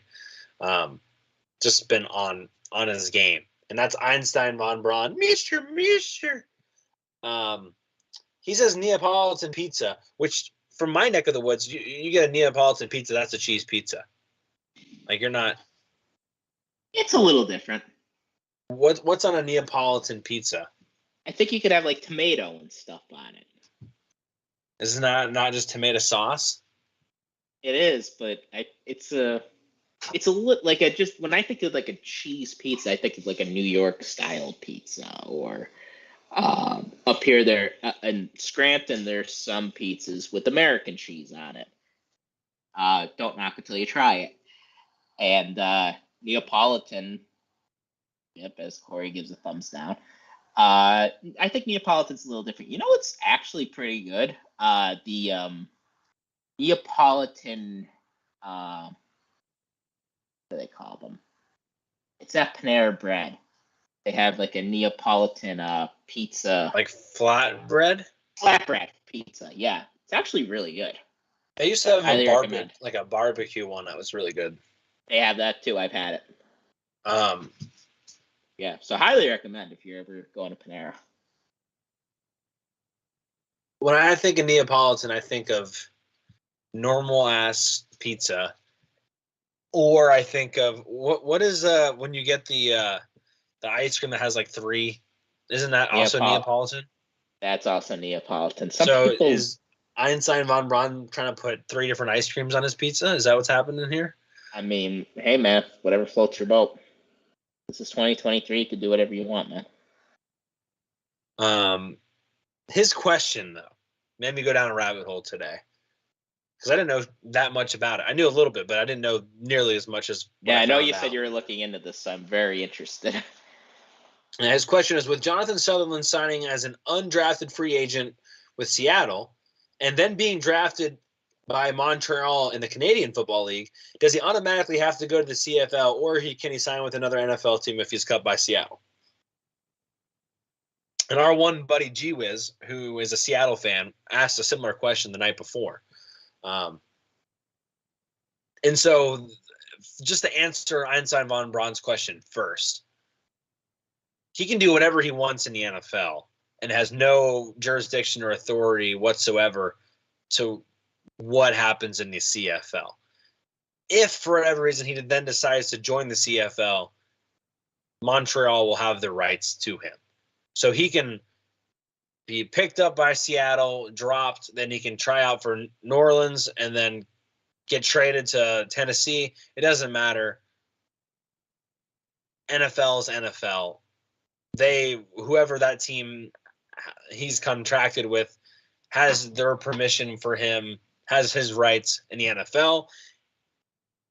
And at the same time, Montreal has his rights in the CFL. Now, here's where I didn't know anything about this. So the CFL draft is always after the NFL draft because there's an insane amount of strategy that goes into the CFL draft. First of all, the CFL draft can only be drafted of nationals, as in they must be, I don't know if it's necessarily Canadian born, but they have to basically be Canadians. And so any player that is not a Canadian national has to be picked up through free agency. And so the draft is only for Canadian nationals. It's one of the reasons why Sutherland went so high. But here's the crazy thing. It's a lot of strategy into how to draft because you don't want to draft somebody too high that's going to be playing in the NFL, but you also don't want to lose rights on that person if they get cut. So it's a really interesting kind of situation where you want to get a guy, but you also want that person to make an impact for your team, but you don't want them to be picked up by the NFL. So they try to wait until afterwards, and then you just kind of roll the dice and hope, honestly, that Sutherland doesn't make it with the Seahawks, and then he joins Montreal. So there's a lot of strategy involved in it, and because you can then go pick up anybody you want in free agency that isn't a national player. Believe it or not, quarterbacks are very undervalued in CFL draft compared to what they would be in the NFL. So a lot of interesting things to it. Basically, if they think if you get drafted basically in the NFL, you're probably not going to go into like the third round in the CFL because people don't want to waste high value on that. In fact, Sutherland being picked 5th overall in the CFL was pretty high for somebody who's an undrafted free agent. Usually those guys don't go until about the 2nd round. So I guess maybe someone's taking a bet that he's not going to make the team. I don't know. You can look into all sorts of things, but that's kind of how it works. I did not know anything about the CFL, but it's way, way different than and it's funny because their draft is after the NFL's draft, but their season actually starts earlier. So. The more you know. The more you know. Yeah. That's why I'm here. Yeah. What Corey said. I could definitely see Jonathan Sutherland playing in Canada, and that's not some slight on Jonathan Sutherland, but he's a valuable football player. There are going to be teams that value having him around. Just from a special teams and leadership position. And I could see him playing linebacker safety in Canada. And, you never know what could happen in Seattle. There have been I'm sorry. I'm going to cut you off real quick. One more fun fact about the CFL that I did not know. You have to have, they have a different amount of people on the field. But you have to have 6 players on the field that are Canadian nationals at a time. Really? Yeah. That's kind of insane. Yeah, there you go. A lot of maple syrup. Yeah, and there have been so many guys that have made it big in Canada and they play a long time up there. Is Geno Lewis still up there? he was. And it's the thing about it is too. It's harder to. You have to be a really good football player to go up there.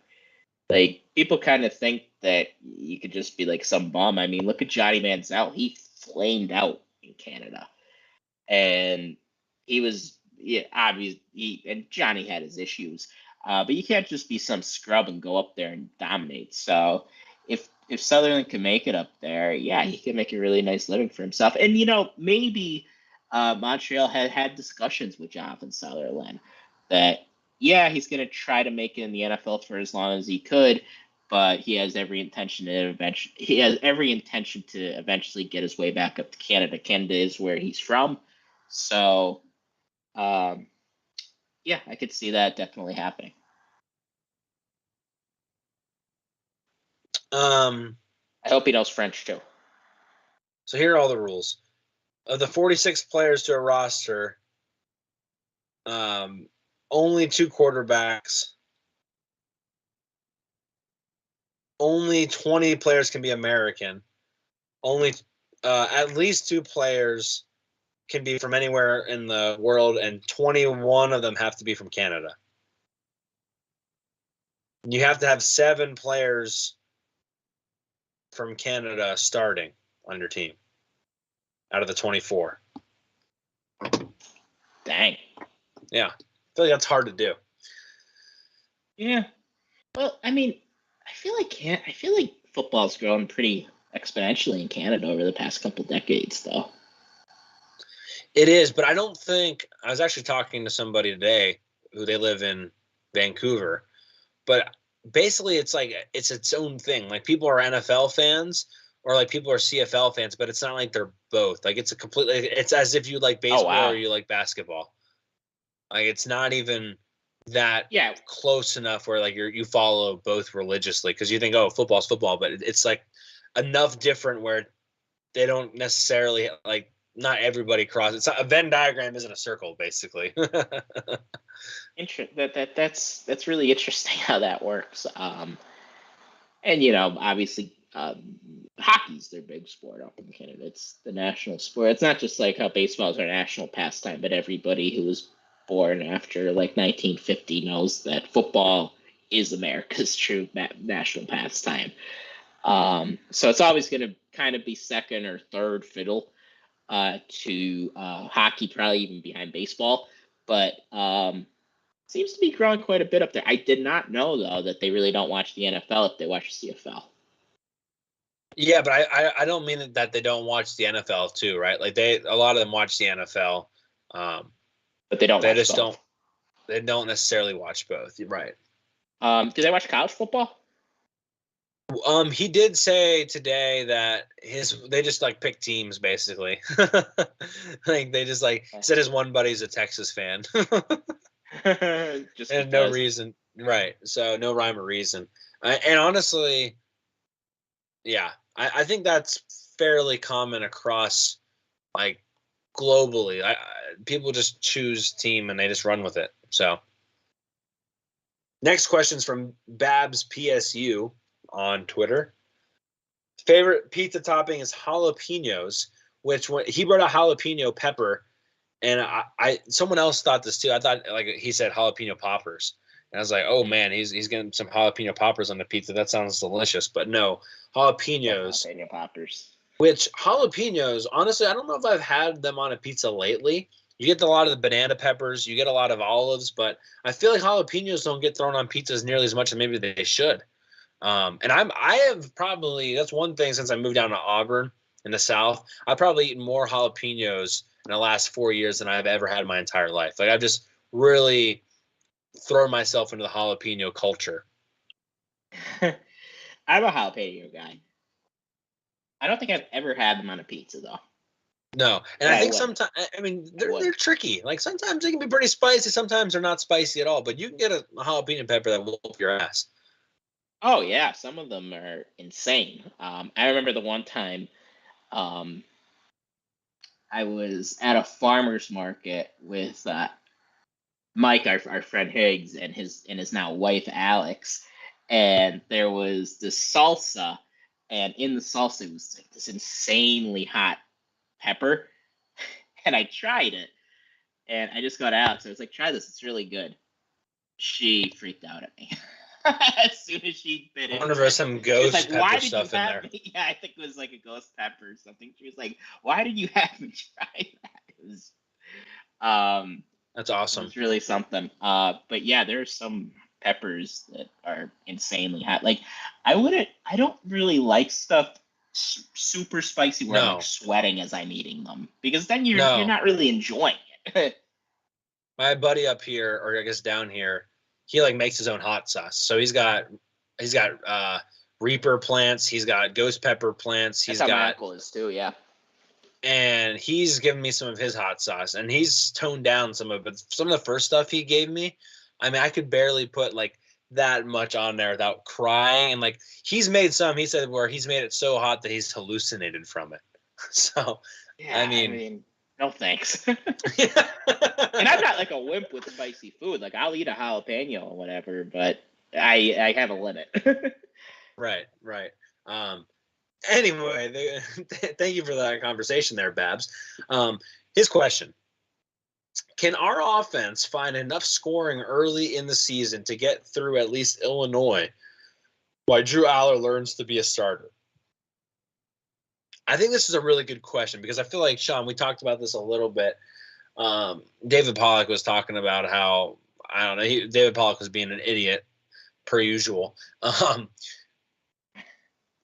And so I think both of us had tweeted a little bit, but basically it comes down to this. I mean, Ohio State, Michigan, everyone wants to talk about those two teams. I'm glad Babs brings up Illinois because at Illinois is the hardest third game on the schedule. At Illinois, then maybe I guess Iowa at 4 there. But at Illinois is the third hardest game on the schedule, and I don't think it's really that close. I think it's obviously Michigan, Ohio State high up there, and then you got a gap, and then you got at Illinois, then you probably have a gap again, and then you have Iowa. And who knows? Like Illinois lost a bunch on defense. Like they lost Sidney Brown, Devon Witherspoon. They do have their defensive tackle back, but anyway, Penn State needs to beat Illinois, regardless of how well Drew Aller plays. They should be able to win that game with Bo Perbula, to be honest with you, just based off of what they have coming back at the offensive line, at the wide receivers position, at the tailback position, and then, of course, the defense. There's no reason why Illinois scores more than 14 points in that game. And to that point, can the offense find enough scoring early to get through at least Illinois? Well, there isn't much before Illinois. If we're struggling to put away West Virginia because the defense can't stop a nosebleed, then I don't think that's a good sign for the whole season. But realistically, the offense probably, assuming no turnovers, we're going to say no turnovers, the offense probably only has to score 24 points in all of those games. Like I just don't see anyone on that schedule up to Ohio State scoring more than 24 points on that defense as of right now, as of May 3rd. So, yes, I think they can just find enough offense. I don't know if it's going to be pretty all the time, Babs, but I think you got to just score 24 points to beat Illinois and company, and that's really the only team we're talking about here. And I think yes. On May 3rd, I'm going to say yes. Yeah, I think so too. I made the point on Twitter, and maybe there'll be some disagreement amongst the fans, but I think you have to win a minimum of 10 games this year. Like, you look around the Big Ten, and let's be real, the Big Ten's not very good outside of the top 3 teams. I mean, top 3 teams, yeah, Ohio State, Michigan, Penn State, they all have at least an outside chance of maybe even winning a national championship. Outside of those 3 teams, though, I mean, it starts getting a little thin.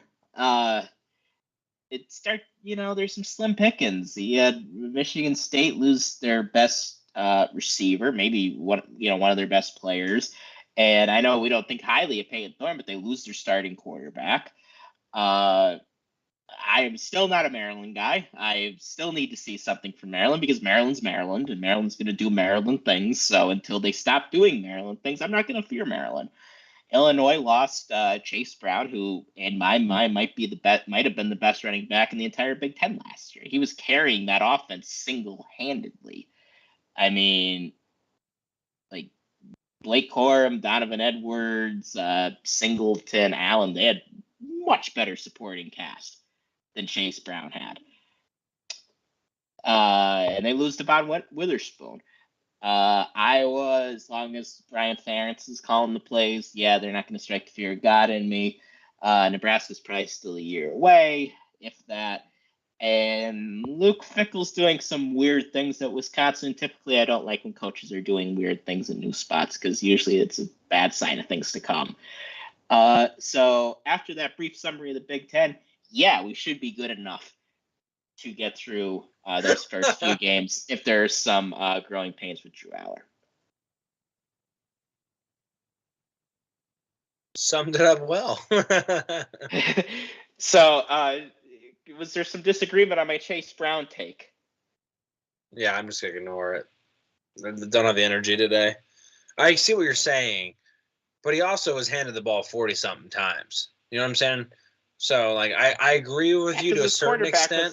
Was Arthur Stinkowski or whatever his name was. I get what you're saying, but I would put him in the conversation, but I would put him first or second or probably third. I'd give him top three. I'd give him over Braylon Allen because you know how much I hate Braylon Allen. Yeah, he's better than Braylon Allen. I mean, where did the love for Braylon Allen come? Like, I don't get where it came from. Like, someone, I don't know. He had a few good games last year, but they read that list. Running he's backs? Like 14th in the country, like at any position. I'm like, who? Why? What? Anyway, school and reputation running it's backs, disrespectful that they have him listed. Like, it's one thing to have him listed higher than Nick Singleton. Like, whatever. I don't agree. Yeah. Make the argument. It's really disrespectful to have him above like a Blake Corum or something like that, who dominated. And anyway, one more question on here. Then we do have a question from Tyler on YouTube. This is from Maddie. Topping buffalo chicken. So we're just going to assume buffalo chicken pizza here. But buffalo chicken is a great answer. I really think I never had a buffalo chicken pizza until I got to college, I believe. Same. Just never. That was never even an option. Like we were going to have them like when the family was getting pizzas or whatever. Like I don't know. We were getting a pepperoni. Buffalo chicken was never even on the list of possibilities for us growing up. Like that. Never even heard of the damn. Like I probably heard of it, but I never even thought about having it before. And so I'm a big fan of buffalo chicken pizza. Question is, how would you rank the Big Ten East running back room? And then they specifically say OSU, PSU, and Michigan. And I think it's an interesting question. Like you gotta pick, these three guys, these three teams. Henderson's still there at Ohio State. I think they got the other guy back too, whose name's going to escape me right now. The little bit more powerful back. They got another Mayan Williams. Thank you. Mayan Williams, yeah. Nice. And then they got another 5-star guy, I believe, behind him, and then they just got another really high commit. And then they just actually got like the number 3 in the 2024 class. So there's no shortage of talent there. Michigan, you got Donovan Edwards and Blake Corum. I think you got to put Michigan ahead of Penn State.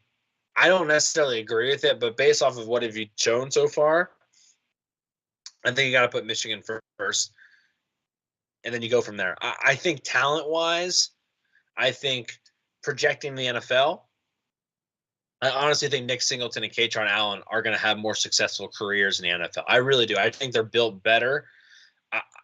Just how I feel. I honestly think I like Donovan Edwards more than I like Blake Corum too, by the way. Blake Corum's fast. He's shifty, but I don't, it's not that I don't like him. I don't think he's amazing. And he proved what he was capable of doing last year, not just against Penn State, but against everybody. But I really like in the future, moving forward, I think I would take Nick Singleton, Donovan Edwards, and Katron Allen over Blake Corum. But I would go Michigan, Penn State, Ohio State right now. We have the same order, yeah. I said this during the season, I like Donovan Edwards better than Blake Corum. And Blake Corum's a great back.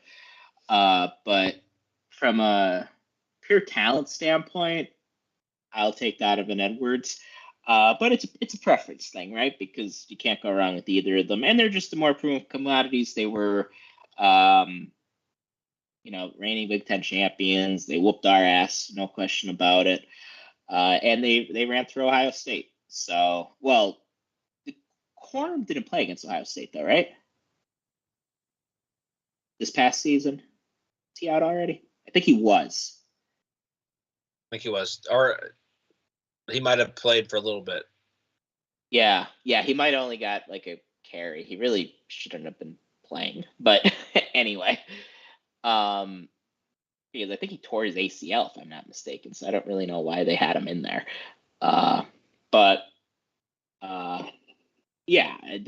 They're just the more proven backs. Katron Allen and Nick Singleton, I would have them second. I do like how their skills project and their traits project, because they're two guys that I think are going to be playing for a long time. And it's just a preference thing. I would prefer them over Ohio State's backfield, but Ohio State has an awesome backfield. And the good thing about Ohio State's backfield is they're not called, well, we'll see with the new quarterback, but last year they weren't called upon to be, they were both kind of luxury guys, because their passing offense the past 2 years has just been so explosive. So they're going to be featured more this year, I'd imagine, because they're going to have a new quarterback at the helm. But still, they're going to be playing second fiddle to Marvin Harrison. It's just all depends on how the quarterback play is. So to answer your question, I go Michigan, Penn State, Ohio State. And Buffalo Chicken Pizza, I strongly endorse. I'm going to sound like Bill Clinton here, but I never smoked marijuana in college. But I did try Buffalo Chicken Pizza in college. And I 100% enjoyed it. Every second of it. Michigan's also got like a 5-star running back behind Donovan Edwards that played a little bit last year. And Blake Corum was hurt originally in the Illinois game, but then re-aggravated in the Ohio State game. Just to wrap it all up on a bow. I had to look that up, though, because I wasn't positive. We do have one more question on YouTube from Tyler, Tyler is our buddy from Instagram that usually leaves us questions there, but he's watching live tonight, so thank you, Tyler, for that. That's fantastic. His question: if Manny Diaz were to leave for another head coaching position, who would his replacement be? Dan Connor or Michael Motti? So I think those are your only two options. Also, Giuseppe's Special Pizza, Ruther Glen, Virginia, pepperoni, sausage, and veggies. That sounds delicious. See, I think you can do pepperoni and sausage if you have some veggies there, because that provides a little bit, especially if you have like a sweet Italian sausage. I think that would couple really well with the veggies, and now you got something going on there. A lot of there flavor. You go. Ruther Glen, Virginia. Virginia. I don't know where Ruther Glen is. Yeah, is that northern or southern, I wonder? You know, if we get harped on for our Virginia geography. I have heard that. I'm looking I have at heard that. It looks like it's right off of 95, actually. It's just above Richmond. Okay. I wouldn't say just above. Yeah. It goes Richmond, it goes Ashland, and then it goes Ruther Glen. But it's way before Fredericksburg, and it's way before DC. So way before DC. All right, so it's kind of central-ish. Okay. Northern central-ish. We're gonna get pizza on Monday, most likely. As we're packing stuff up, it's just gonna be easier just to get pizza and stuff. Yeah. I'm very much looking forward to it now. That's all this pizza talk. Is the pizza as bad in the South as some people say? It's not as bad as Scranton's pizza. You've had like one Scranton pizza. Pizza in the South isn't. Well, here you're asking the wrong person, because to me, I've had pizza in like 4 different continents. Pizza's fantastic. I love pizza. I don't care really. I like Canyon pizza. I like New York pizza. I like wood-fired pizza. I like Detroit pizza. I like Sicilian pizza. I like Chicago style pizza. I like all pizza, to be honest with you. I'm not huge on the pineapples, but I'm not gonna judge how somebody wants to enjoy the best thing. I love pizza so much. I think it's fantastic. And so it's hard for me to really sit there and tell you that something's bad pizza or good pizza, because I think all pizza is good. I have not had any pizza down here where I was like, this is disgusting. I don't want any more of it. And so I'm going to say no.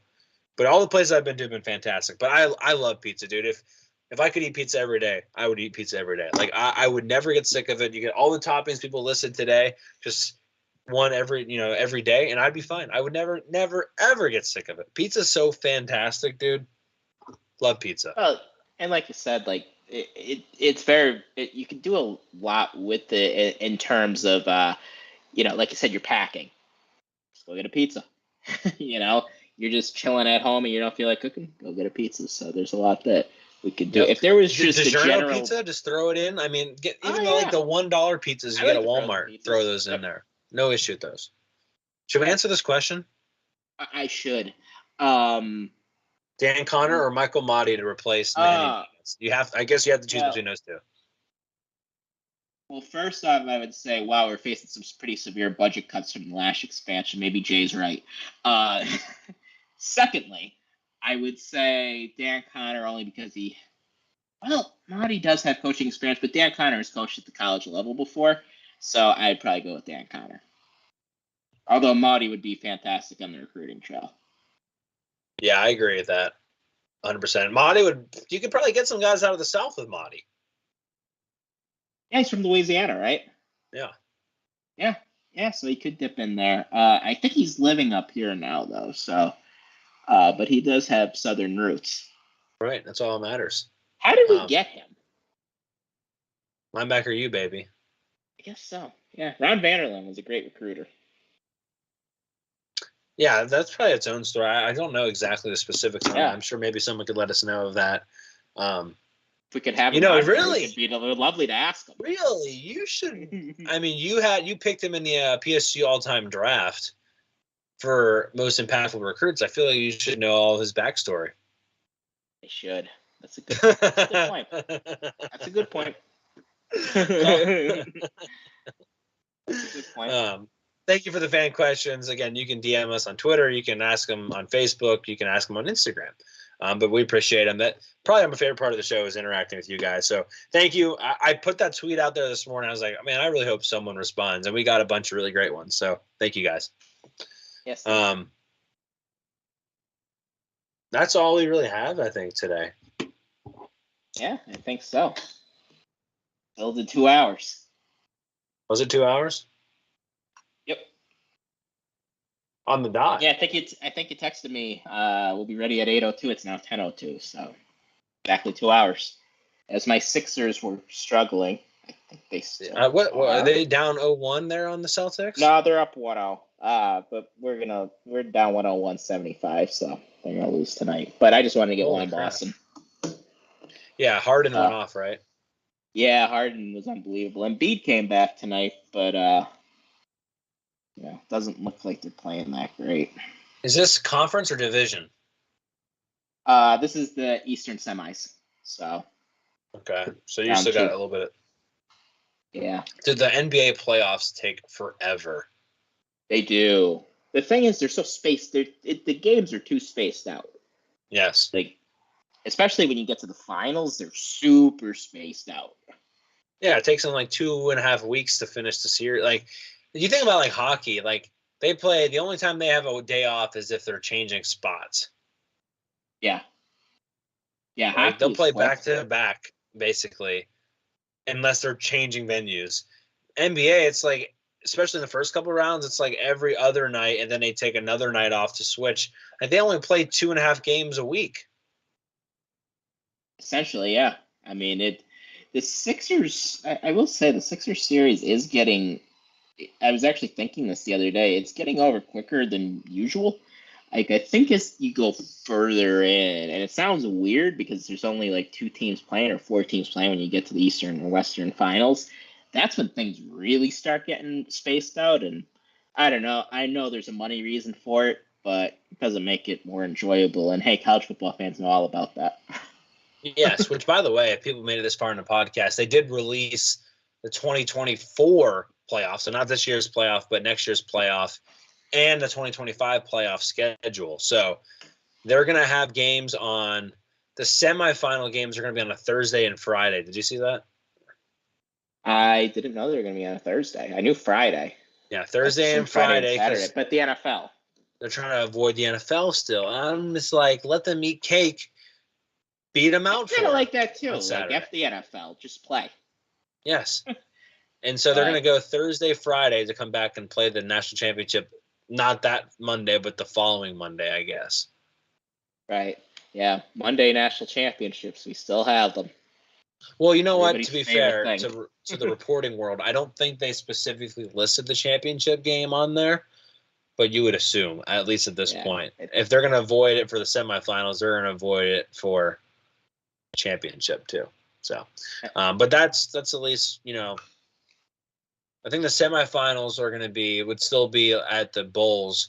And so those would be, I think those were on January 9th-ish were the semifinals. And so let me just pull up real quick because I wanted to see when the quarterfinal games were going to be, because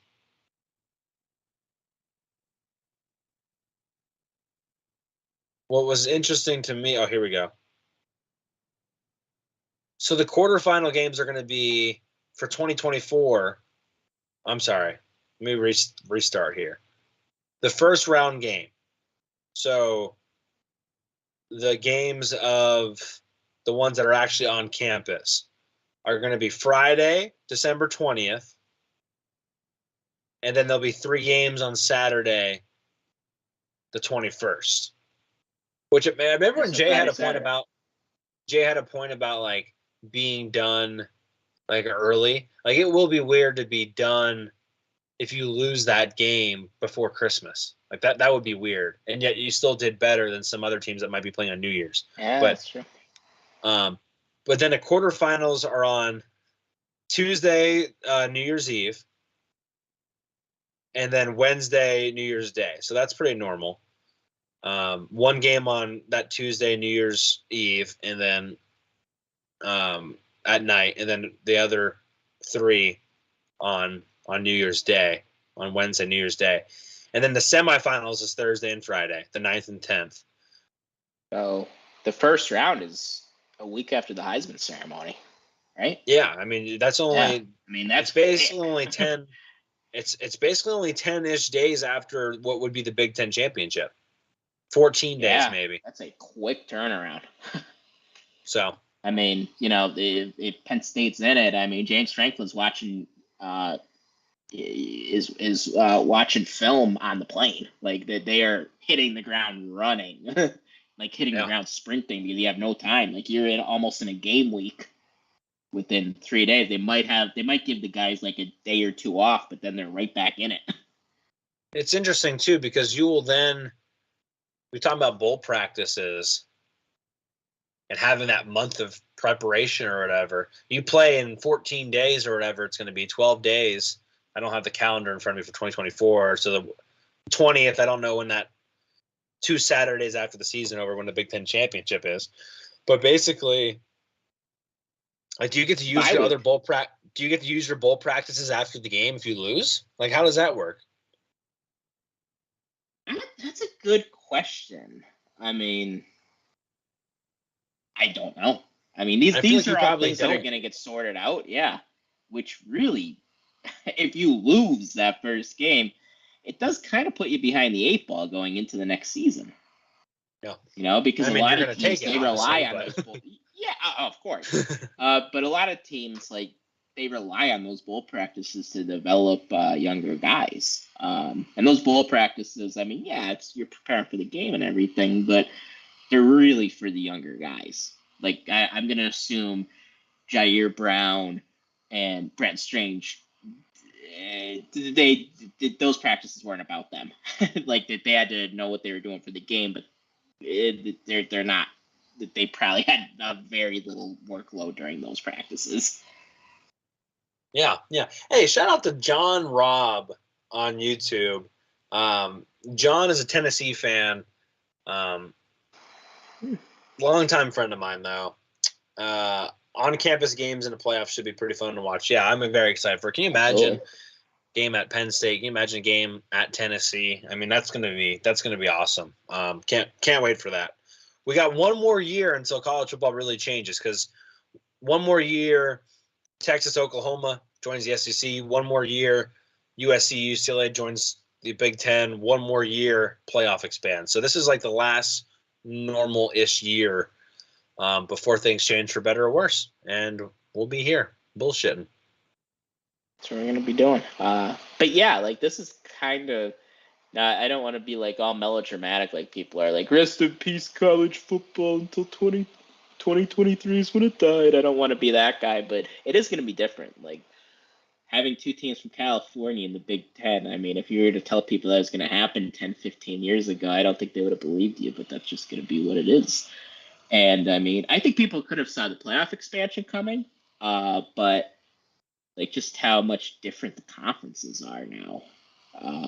Right. And God, even the rules, like, and the rule changes take effect this year with the running clock, with the clock continuing to run after first downs. Like that's going to be insanely different during the game. And I really, like, we know because we follow this stuff all the time, but I have a feeling there are a lot of casuals that are going to be very confused by that. Yes. When they first see it the first week. It's so dumb. Don't get me started on that. I don't want to end it on a negative note, Sean. I'm trying to be positive here. Don't get me started on that stuff. I'll get all fired up for another hour. Yeah. Nick Dawkins won an award from the College of Health and Human Development. I wanted to mention that real quick. The wins it was the Go Grit Award. Don't really know exactly what that entails, but I wanted to give him a shout out before we get out of here. Way to go, Nick Dawkins. Might be the center for the 2024 national champions. Did I say that out loud? I think you did. You good, Sean? I'm good. Yeah. Next week we will not be live on YouTube. At least not on Wednesday. Things are kind of up in the air right now. We'll figure it out. You'll hear from us soon. I know that's ambiguous, but that's all I really have for right now. All right. Yeah. We'll see you when we see you. Yeah. Thank you guys so much for listening. If you made this far, make sure you're subscribed wherever you're listening. And for Sean Kane, I'm Corey Listoki. You've been listening to Hardcore Penn State Football. See you guys. Congratulations, Sean Clifford. Good night.